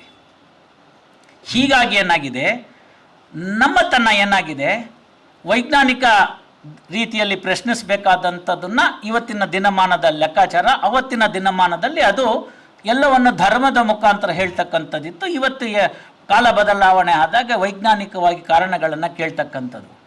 ಹಲವು ಆಚರಣೆಗಳಲ್ಲಿ ಯಾವುದು ಕೂಡ ಕಂದಾಚಾರಗಳಾಗಿ ಉಳಿಯಲಿಲ್ಲ. ಒಬ್ಬಿಬ್ಬರು ಯಾರೋ ಮಾಡಿರಬಹುದು. Exceptions are always there to prove the rule ಅಂತ ನಮ್ಮ ಕಾನೂನಿನ ಭಾಗ. 1-2 ಪರಂತುಕಗಳು ಇದ್ದರೆ ಅದು ಮೂಲ ತತ್ವಕ್ಕೆ ಆ ಪರಂತುಕಗಳು ಪೂರಕವಾಗಿರ್ತವೆ ಅಂತಕ್ಕಂಥದ್ದು ಆ ವಾದದ ವಿಭಾಗ ಆಗುತ್ತೆ. ಹಾಗಾಗಿ ವಾದ ಯಾವಾಗಲೂ ಕೂಡ ಮಂಡನೆಯಿಂದ ಗೆಲ್ಲುತ್ತೆ, ಖಂಡನೆಯಿಂದ ಅಲ್ಲ ಅಂತ ಅವ್ರು ಹೇಳಿದ್ರು. ಡಿಸ್ಪ್ರೂವ್ ಅಂತ, ಅದಕ್ಕೆ ನೋಡಿ ಅಲ್ಲಿ 2 ಭಾಗ ಬರುತ್ತೆ. ಇನ್ವೆನ್ಷನ್ ಅಂತ ಒಂದು ಪದ ಹೇಳ್ತೀವಿ ನಾವು, ಡಿಸ್ಕವರಿ ಅಂತ ಇನ್ನೊಂದು ಹೇಳ್ತೀವಿ. ಡಿಸ್ಕವರಿ ಅಂದರೆ ಆಲ್ರೆಡಿ ಇತ್ತು, ಅದನ್ನು ನಾವು ಇವಾಗ ಕಂಡುಕೊಂಡ್ವಿ ಅಂತ. ಇನ್ವೆನ್ಷನ್ ಅಂದರೆ ಹೊಸದಾಗಿ ಕಂಡಿಡ್ತಂಥದ್ದು ಇರಬೇಕು ಅಂತ. ಹಾಗಾದರೆ ನೀವೆಲ್ಲವನ್ನೂ ಇತ್ತ ಅಂತಂದರೆ ಎಲ್ಲವನ್ನೂ ಇದೇ ಫಾರಮಲ್ಲಿ ಇರಬೇಕು ಅನ್ನೋದಿರಲಿಲ್ಲ. ಮದ್ದು ಗುಂಡುಗಳು ಅನ್ನೋ ಪದಗಳನ್ನ ನಾವು ಉಪಯೋಗಿಸ್ಕೋತೀವಿ. ಮದ್ದು ಅನ್ನೋದು ಹೆಂಗೆ ಬಂತು ನಿಮಗೆ ಗೊತ್ತಿಲ್ಲದೆ, ಎಕ್ಸ್ಪ್ಲೋಸಿವ್ ಇಲ್ಲದಿದ್ದರೆ ಅಲ್ವಾ? ಇವಾಗ ಯಾರೋ ಒಬ್ಬರು ಅರ್ಚಕರು 2 ಬೆರಣಿಯನ್ನು ಕೈಯಲ್ಲಿ ಇಟ್ಕೊಂಡು ಅದರಿಂದ ಅವ್ರು ಕೆಲವು ಮಂತ್ರಗಳನ್ನು ಉಚ್ಚಾರ ಮಾಡಿ ಅದರಿಂದ ಬೆಂಕಿಯನ್ನು ಉತ್ಪಾದನೆ ಮಾಡಿದ್ದನ್ನು ಹೀಯಾಳಿಸೋದಕ್ಕೆ ಒಬ್ಬ ವಿಜ್ಞಾನಿ ಹೇಳ್ದ. ಅದೇನು ಭಾಳ ಸುಲಭ, ಪೊಟ್ಯಾಷಿಯಂ ಪರ್ಮ್ಯಾಂಗನೇಟು ಗ್ಲಿಸರಿನ್ನು 2 ಸೇರಿಸ್ಬಿಟ್ರೆ ಅದು ಬೆಂಕಿ ಉತ್ಪನ್ನ ಆಗುತ್ತೆ, ನಾನೇನು ಹೇಳೋದಿಲ್ಲ, ಆದರೂ ಬೆಂಕಿ ಉತ್ಪನ್ನ ಆಗುತ್ತೆ ಅಂತ. ಸರಿ ಸ್ವಾಮಿ, ಪೊಟ್ಯಾಷಿಯಂ ಪರ್ಮ್ಯಾಂಗನೇಟ್ಗೆ ಗ್ಲಿಸರಿನ್ ಸೇರಿಸಿದ್ರೆ ಬೆಂಕಿ ಹತ್ತುತ್ತೆ ಅಂತ ಇವತ್ತು ನೀವು ವಿಜ್ಞಾನದಲ್ಲಿ ಕಂಡುಹಿಡ್ಕೊಂಡ್ರಿ. ಅವತ್ತು ನಮ್ಗೆ ಯಾವ್ದು ಗೊತ್ತಿತ್ತು ಪೊಟ್ಯಾಷಿಯಂ ಪರ್ಮ್ಯಾಂಗನೇಟು ಗ್ಲಿಸರಿನು ಅಂತ? ನೇರವಾಗಿ ಒಂದು ಪ್ರಶ್ನೆ ಕೇಳ್ತೀನಿ. ಅಲ್ಲಿ ಎರಗಡೆನೂ ಫುಟ್ಪಾತಲ್ಲಿ ಹುಲ್ಲು ಬೆಳೆದಿದೆ, ಭಾಳ ಕಷ್ಟ ಬೆಂಗಳೂರಲ್ಲಿ, ಈಗ ಎಲ್ಲ ಕಡೆ ಚಕ್ಕರ್ ಟೈಲ್ಸು. ಗಣೇಶನ ಹಬ್ಬಕ್ಕೆ ಗರಿಕೆ ತರೋದೇ ಕಷ್ಟ. ಹುಲ್ಲು ಬೆಳೆದಿದೆ, ಹುಲ್ಲಲ್ಲಿ ತುಪ್ಪ ಇದೆ ಅನ್ನೋದು ಒಂದು ವಿಚಾರ. ಇಷ್ಟು ತನಕ ಸರಿಯಾಗಿ ಹೇಳ್ತಿದ್ರು ಸಾಹೇಬ್ರಿಗೆ, ಯಾಕೋ ಸ್ವಲ್ಪ ಆಫ್ ದಿ ಟ್ರ್ಯಾಕ್ ಇದ್ದಂಗಿದೆಯಲ್ಲ ಅಂತ. ಹುಲ್ಲಿನಲ್ಲಿ ತುಪ್ಪ ಪ್ರಮೇಯ ಇದು ಸಾಧ್ಯವಾ? ಭಾಳ ಚೆನ್ನಾಗಿ ಹೇಳ್ತೀವಿ, ಆಗಲ್ಲ ಸರ್ ಅಂತ. ನೋಡಿ, ಆ ಹುಲ್ಲು ಅದನ್ನು ಗೋವು ತಿನ್ನಬೇಕು ಅಥವಾ ಎಮ್ಮೆ ಆ ಭಾಗಕ್ಕೆ ಬರ್ತಕ್ಕಂಥದ್ದು, ಅದರ ಹಾಲು, ಅದರ ಸಂಸ್ಕರಣೆಯ ರೀತಿ, ಅದರ ಹಾಲಿನಿಂದ ಮೊಸರು, ಮೊಸರಿನಿಂದ ಬೆಣ್ಣೆ, ಬೆಣ್ಣೆಗೆ ಫರ್ದರ್ ಸಂಸ್ಕರಣೆ ಆಗಿ ತುಪ್ಪ. ಬರೇ ಹಿಂಡಿನೋ ಅಥವಾ ಇನ್ನೇನೋ ಇತ್ಯಾದಿಗಳನ್ನು ಕೊಟ್ಬಿಟ್ರೆ, ಈಗೆಲ್ಲ ಪಶು ಆಹಾರ ಅಂತ ಬಂದಿದೆಯಲ್ಲ, ಅದರಲ್ಲಿ ಬೆಣ್ಣೆ ಬರೋಲ್ಲ. ಯಾರು ಕೊಟ್ಟಿಗೆ ಇಟ್ಕೊಂಡಿರೋರು ಇದ್ದರೆ ಹೇಳಬೇಕು ನನಗೆ. ಅದರಲ್ಲಿ ವಿಶೇಷತೆಗಳು, ಅದು ತ್ಯಾಜ್ಯ ಮಾಡ್ತಕ್ಕಂಥದ್ರಲ್ಲಿ ವಿಶೇಷತೆಗಳು. ಕೆಲವು ತಳಿಯ ಗೋವುಗಳು ಬಿಡ್ತಕ್ಕಂತಹ ಗಂಜಲದಿಂದ ಉತ್ಪನ್ನವಾಗ್ತಕ್ಕಂಥ ವಿಶೇಷ ಔಷಧಿಗಳು, ಇವುಗಳನ್ನೆಲ್ಲ ಹೇಳಿದ್ದಾರೆ ಆಯುರ್ವೇದದಲ್ಲಿ. ಅದರಲ್ಲಿ ನಾವೇನು ಹೇಳ್ತೀವಿ ಇವತ್ತು, ಅಮೃತ್ ಮಹಲ್ ಅಂತನೋ ಮಲ್ನಾಡ್ ಗಿಡ್ಡ ಅಂತಲೋ ಏನು ಕರಿತೀವಿ, ಅವುಗಳಲ್ಲಿ ವಿಶೇಷ ಸ್ಥಾನಗಳಿದೆ. ಅದನ್ನು ಸಂಸ್ಕರಣೆ ಮಾಡಬೇಕು ಅಂತ. ಕೋಲಾರದ KGFಗೆ ಹೋದರೆ ಒಂದಿಷ್ಟು ದಪ್ಪದ್ದೇನೋ ನಿಮ್ಗೆ ಬಣ್ಣಿನ ಹೆಂಟೆ ಕೊಟ್ಟರೆ, ಚಿನ್ನ ಕೊಟ್ಟಿದ್ದು ತೊಗೊಂಡೋಗಿ ಒಂದು ನೀವು ಹಾಕ್ಕೊಂಡು ಅದನ್ನು ನೆಕ್ಲೆಸ್ ಮಾಡ್ಕೊಳಕ್ಕಾಗತ್ತಾ? ಅದನ್ನು ಸಂಸ್ಕರಣೆ ಮಾಡಬೇಕು. ಆ ಸಂಸ್ಕರಣೆ ಮಾಡ್ತಕ್ಕಂಥ ವಿಧಾನಗಳು ನಮಗೆ ಗೊತ್ತಿದ್ದವು ಅಂತ. ಇವಿಷ್ಟು ಕೂಡ ಭಾರತದಲ್ಲಿ ಇದ್ದಂತಹ ವಿಶೇಷವಾದ ಜ್ಞಾನಗಳು. ಹಾಗೆ ವಿಶೇಷವಾದ ಜ್ಞಾನಗಳನ್ನು ಯಾಕಾಗಿ ನಮ್ಮವರು ಮಾಡಿರಬಹುದೇನೋ ಅನ್ನೋದರ ವೈಜ್ಞಾನಿಕ ಹಿನ್ನೆಲೆಯನ್ನು ಹುಡುಕ್ತಾ ಹೋದಾಗ ರೀಡಿಸ್ಕವರ್ ಆಗಿದ್ದು, ಡಿಸ್ಕವರ್ ಮೊದಲೇ ಆಗಿತ್ತು, ರೀಡಿಸ್ಕವರ್ ಆಗಿದ್ದು ಪುಸ್ತಕದ ಮುಖಾಂತರ ಅಂತ ಹೇಳೋದಕ್ಕೆ ಇಷ್ಟಪಡ್ತಾ, ಇನ್ನೂ ಹಲವಾರು ವಿಷಯಗಳಿದೆ. ಆ ಪುಸ್ತಕದ ಒಂದೊಂದು ದೇವಸ್ಥಾನದ ವಿವರಗಳನ್ನು ನೋಡ್ತಾ ಹೋದಾಗಲೂ ಕೂಡ ನನಗೆ ಅತ್ಯದ್ಭುತವಾದ ವಿಚಾರಗಳು ಗೋಚರವಾಯಿತು. ತಮ್ಮೆಲ್ಲರ ಅನುಮತಿ ಇದ್ದರೆ ಇನ್ನೆರಡು ನಿಮಿಷವನ್ನು ಇನ್ನೊಂದು ದೇವಸ್ಥಾನದ ವಿಚಾರದ ಬಗ್ಗೆ ನಾನು ಹೇಳೋದಕ್ಕೆ ಇಷ್ಟಪಡ್ತೀನಿ. ದೋ ಸಸ್ಪೆನ್ಸ್ ಅಂತ ಆಗಿದ್ರು ಕೂಡ ಆ ವಿಚಾರದಲ್ಲಿ ನಾನು ಸ್ವಲ್ಪ ಈಗಾಗಲೇ ಒಂಚೂರು ಕೃಷಿ ಮಾಡಿರೋದ್ರಿಂದ ಅದು ನನಗೆ ಹೇಳಬೇಕು ಅನ್ನಿಸ್ತಾ ಇದೆ. ತಮಿಳುನಾಡಿನ ಒಂದು ದೇವಸ್ಥಾನದಲ್ಲಿ ಒಂದು ಸ್ಪರ್ಮಿನ ಚಿತ್ರವನ್ನು ತೋರಿಸಿದ್ದಾರೆ. ಅದನ್ನು ಲೇಖಕರು ಹೇಳ್ತಾರೆ, ಅದು ಹಾವಿನ ರೀತಿಯಲ್ಲಿ ಕಾಣುತ್ತೆ ಅಂತ. ಅದನ್ನು ಗರ್ಭೋಪನಿಷತ್ ಅಂತಕ್ಕಂಥ ಒಂದು ಗ್ರಂಥದ ಆಧಾರದ ಮೇಲೆ ಮಾಡಿರ್ತಕ್ಕಂಥದ್ದು ಅಂತ ಲೇಖಕರು ಅದನ್ನು ತಿಳಿಸ್ಕೊಟ್ಟಿದ್ದಾರೆ. ಭಾಳ ಸುಂದರವಾಗಿದೆ ಅದು. ಆ ಗರ್ಭೋಪನಿಷತ್ ಅನ್ನೋ ಗ್ರಂಥ 2500 BC ಅಂತ ವೆಸ್ಟರ್ನರ್ಸ್ ಒಪ್ಕೋತಾರೆ. ನಾವು ಇನ್ನೂ ಹಳೇದು ಅಂತ ಹೇಳ್ತೀವಿ. ಪಿಪ್ಪಲಾದ ಅಥವಾ ಪಿಪ್ಪಲಾಯ ಅನ್ನೋ ಋಷಿ ಅದನ್ನು ರಚಿಸಿದ್ದು ಅಂತಲೂ ಹೇಳ್ತೀವಿ. ಅದರ ವಿಶೇಷತೆಯನ್ನು ನಾನು ಇಂಟರ್ನ್ಯಾಷನಲ್ DNA ಸೆಮಿನಾರ್ನಲ್ಲಿ ಪ್ರಸ್ತುತಪಡಿಸಿದೆ. ಅದರಿಂದ ನಾನು ಅದನ್ನು ತಮಗೆ ಅನುಮತಿ ತಗೊಂಡು ಹೇಳ್ತಾ ಇದ್ದೀನಿ. ಕಣ್ಣಿಗೆ ಕಾಣೋದಿಲ್ಲ ಆ ವೀರ್ಯ ಅಂತ ಏನು ನಾವು ಹೇಳ್ತೀವಿ, ಅದು ನಮಗೆ ಕಣ್ಣಿಗೆ ಕಾಣೋದಿಲ್ಲ. ಸ್ಪರ್ಮ್ ಅನ್ನೋದು ಎಲೆಕ್ಟ್ರಾನಿಕ್ ಮೈಕ್ರೋಸ್ಕೋಪಲ್ಲಿ ನೋಡ್ಬೇಕು ನೀವು ಅದನ್ನ. ಈ ಶಿಲ್ಪವನ್ನು ರಚಿಸಿದಾಗಂಥ ವ್ಯಕ್ತಿಗೆ ಎಲೆಕ್ಟ್ರಾನಿಕ್ ಮೈಕ್ರೋಸ್ಕೋಪ್ ಇನ್ವೆಂಟ್ ಆಗಿತ್ತಾ ಇರಲಿಲ್ವ? ಅದರದ್ದು ಮ್ಯಾಗ್ನಿಫೈಡ್ ರೂಪವನ್ನು ರಚಿಸಿದ್ದಾನೆ. ಅದರಲ್ಲಿ ಒಂದು ತಲೆ, ಮಿಕ್ಕಿದ್ದು ಬಾಲ. ವಿಶೇಷತೆ ನೋಡಿ, ಇವಾಗ ನೀವು ರಾಕೆಟ್ ಸೈನ್ಸ್ ಅಂತೀವಲ್ಲ, ಒಂದು ಉಪಗ್ರಹವನ್ನು ಹೊತ್ತುಕೊಂಡು ಹೋಗಿ ಆ ಕಕ್ಷೆಯಲ್ಲಿ ಬಿಡ್ತಕ್ಕಂಥ ಕೆಲಸವನ್ನು ಕೆಳಗಡೆ ಇರ್ತಕ್ಕಂಥ ರಾಕೆಟ್ ಮಾಡುತ್ತೆ. ಆಮೇಲೆ ರಾಕೆಟ್ಟು ನಶಿಸಿ ಹೋಗುತ್ತೆ, ಕಕ್ಷೆಗೆ ಆ ಉಪಗ್ರಹ ಸೇರಿಕೊಳ್ಳುತ್ತೆ ಅಂತ. Exactly the same thing the sperm does. ಅದರ ಬಾಲದ ಭಾಗ ಏನಿದೆ ಅದನ್ನು ಅಂಡಾಣು ತನಕ ಕರ್ಕೊಂಡು ಹೋಗ್ತಕ್ಕಂಥದ್ದಷ್ಟೇ ಕೆಲಸ. ಅದಾದಮೇಲೆ ಅದು ಡಿಟ್ಯಾಚ್ ಆಗುತ್ತೆ. ನಮಗೆ ರಾಕೆಟ್ ಸೈನ್ಸ್ ಹೊಸದಾಗಿ ಬೇಕಾ, ಇಲ್ಲಿ ಸಿಕ್ಕಿತ್ತಾ? ಡಿಟ್ಯಾಚ್ ಆಗುತ್ತದು, ಅದಷ್ಟೇ ಒಳಗಡೆ ಹೋಗುತ್ತೆ. ಅದರೊಳಗಡೆಗೆ ಇರ್ತಕ್ಕಂಥ ಸೆಲ್ಲು, ಅದರೊಳಗಡೆ ಇರ್ತಕ್ಕಂಥ RNA DNA, ಆ DNA ಒಳಗಡೆ ಕ್ರೋಮೋಸೋಮ್ಸು, ಆ ಕ್ರೋಮೋಸೋಮ್ಸಲ್ಲಿ ಒಂದು XY ಆಗಿ ಒಳಗೆ ಸೇರ್ಕೊಂತು ಅಂತಂದರೆ, Y ಡಾಮಿನೇಟ್ ಆಯಿತು ಅಂದರೆ ಗಂಡು ಮಗು ಬರುತ್ತೆ. ಹೆಣ್ಮಕ್ಕಳನ್ನ ಯಾರು ಗಂಡಸರು ಇನ್ಮೇಲೆ ಬೈಯೋ ಹಾಗಿಲ್ಲ, ಹೆಣ್ಣೆತ್ತದಿ ಅಂತ. ಗಂಡಸು ಅದಕ್ಕೆ ಕಾರಣ ಅನ್ನೋದನ್ನು ಪಿಪ್ಪಲಾಯ ಆಗ ಹೇಳಿದ್ದಾರೆ. ಇದನ್ನ ಆಧಾರ ಇಟ್ಕೊಂಡು ಮರ್ತೂರು ಅಂತ ಏನು ಹೇಳಿದೆ ನಾನು, ಕಲಬುರಗಿಯಲ್ಲಿ, ಅಲ್ಲಿ ಒಬ್ಬ ವಿಜ್ಞಾನೇಶ್ವರ ಅಂತಕ್ಕಂಥ ಒಬ್ಬ ಏನು ವಿಚಾರವನ್ನು ತಿಳ್ಕೊಂಡಿದ್ದ, ಅವನು ಹೆಣ್ಣು ಮಕ್ಕಳಿಗೆ ಪಿಂಡ ಇಡೋದಕ್ಕೆ ಶಾಸ್ತ್ರದಲ್ಲಿ ಅವಕಾಶವಿಲ್ಲ, ಆದ್ರಿಂದ ಅವರಿಗೆ ಆಸ್ತಿಯಲ್ಲಿ ಹಕ್ಕಿಲ್ಲ ಅಂತ ಏನು ಜೀಮೂತ ವಾಹನ ಕೊಟ್ಟಿದ್ದಂಥ ದಯಾಭಾಗ ಅಂತೇನಿತ್ತು ಅದು ತಪ್ಪು. ನೀವು ಹೇಳ್ಕೊಂಡಿರೋ ಹಂಗೆ ಸಪಿಂಡ ಅನ್ನೋ ಪದ ಅದಲ್ಲ. ಸಪಿಂಡ ಅಂತಂತಂದ್ರೆ 7 ನಾವು ರಕ್ತ, ಅಸ್ಥಿ, ಮಜ್ಜೆ ಅಂತ ಹೇಳ್ತೀವಿ. ಸಪ್ತಧಾತು ಅಂತ, ಆ ಸಪ್ತಧಾತು ಸಮನ್ವಯನ ಅಂತ ಆಗ್ತಕ್ಕಂಥದ್ದು ಶುಕ್ರ ಶೋಣಿ ಸಂಯುಕ್ತೇನ ಅಂತ. ಶುಕ್ರ ಅಂತಕ್ಕಂಥದ್ದು ಸ್ಪರ್ಮು, ಅದು ಹೋಗಿ ಸೇರ್ಕೊಳ್ತಕ್ಕಂಥದ್ದು.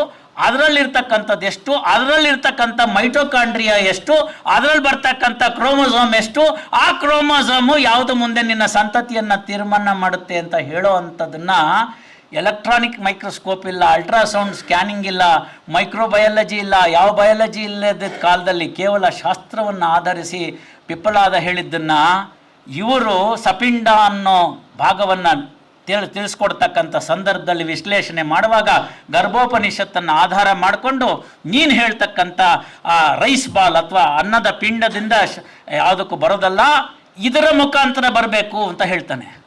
ಬಹಳ ಮುಖ್ಯವಾಗಿರ್ತಕ್ಕಂಥದ್ದು ಒಂದು ಹೇಳ್ತಾನೆ ಆ ಶ್ಲೋಕದಲ್ಲಿ. 37-38 ಶ್ಲೋಕ ಇರ್ತಕ್ಕಂಥದ್ದು ಅಷ್ಟೇ, ಅದು ಗರ್ಭೋಪನಿಷತ್ತು. ಅದ್ರ ಬಗ್ಗೆ ಚರ್ಚೆ ಆಗ್ತಾ ಇದೆ. ಮೈಕ್ರೋಬಯಾಲಜಿಸ್ಟ್ ಒಬ್ಬರು ಡಾಕ್ಟ್ರೇಟ್ ಇದ್ದಾರೆ, ಅವ್ರಿಗೆ ಅದು ಮೊದಲನೇ ಬಾರಿ ಆ ಥರದ್ದೊಂದು ಗ್ರಂಥ ಇದೆ ಅಂತ ಕೇಳಿದಂಥವ್ರು ಪುಣ್ಯಾತ್ಮರು ನನ್ನನ್ನು ಕೇಳಿದ್ರು. ನಾನು ಹೇಳ್ಕೊಟ್ಟಿದ್ದೀನಿ ಅವ್ರಿಗೆ. ಈಗ ಅದ್ರ ಮೇಲೇ ಒಂದು ದಿವಸ ಒಂದು ಫುಲ್ ಡೇ ಒಂದು ಸೆಮಿನಾರ್ ಮಾಡೋಣ ಅಂತ ಹೇಳಿದ್ದಾರೆ. ನೋಡೋಣ ಅದು ಬಂದಾಗ ಅದರ ಫಲಿತಾಂಶವನ್ನು ಕೂಡ ತಮ್ಮೊಂದಿಗೆ ಯಾವಾಗಾರು ಸಂದರ್ಭದಲ್ಲಿ ಹಂಚ್ಕೋತೀನಿ. ಇದು ಹೇಗೋ ಇರಲಿ.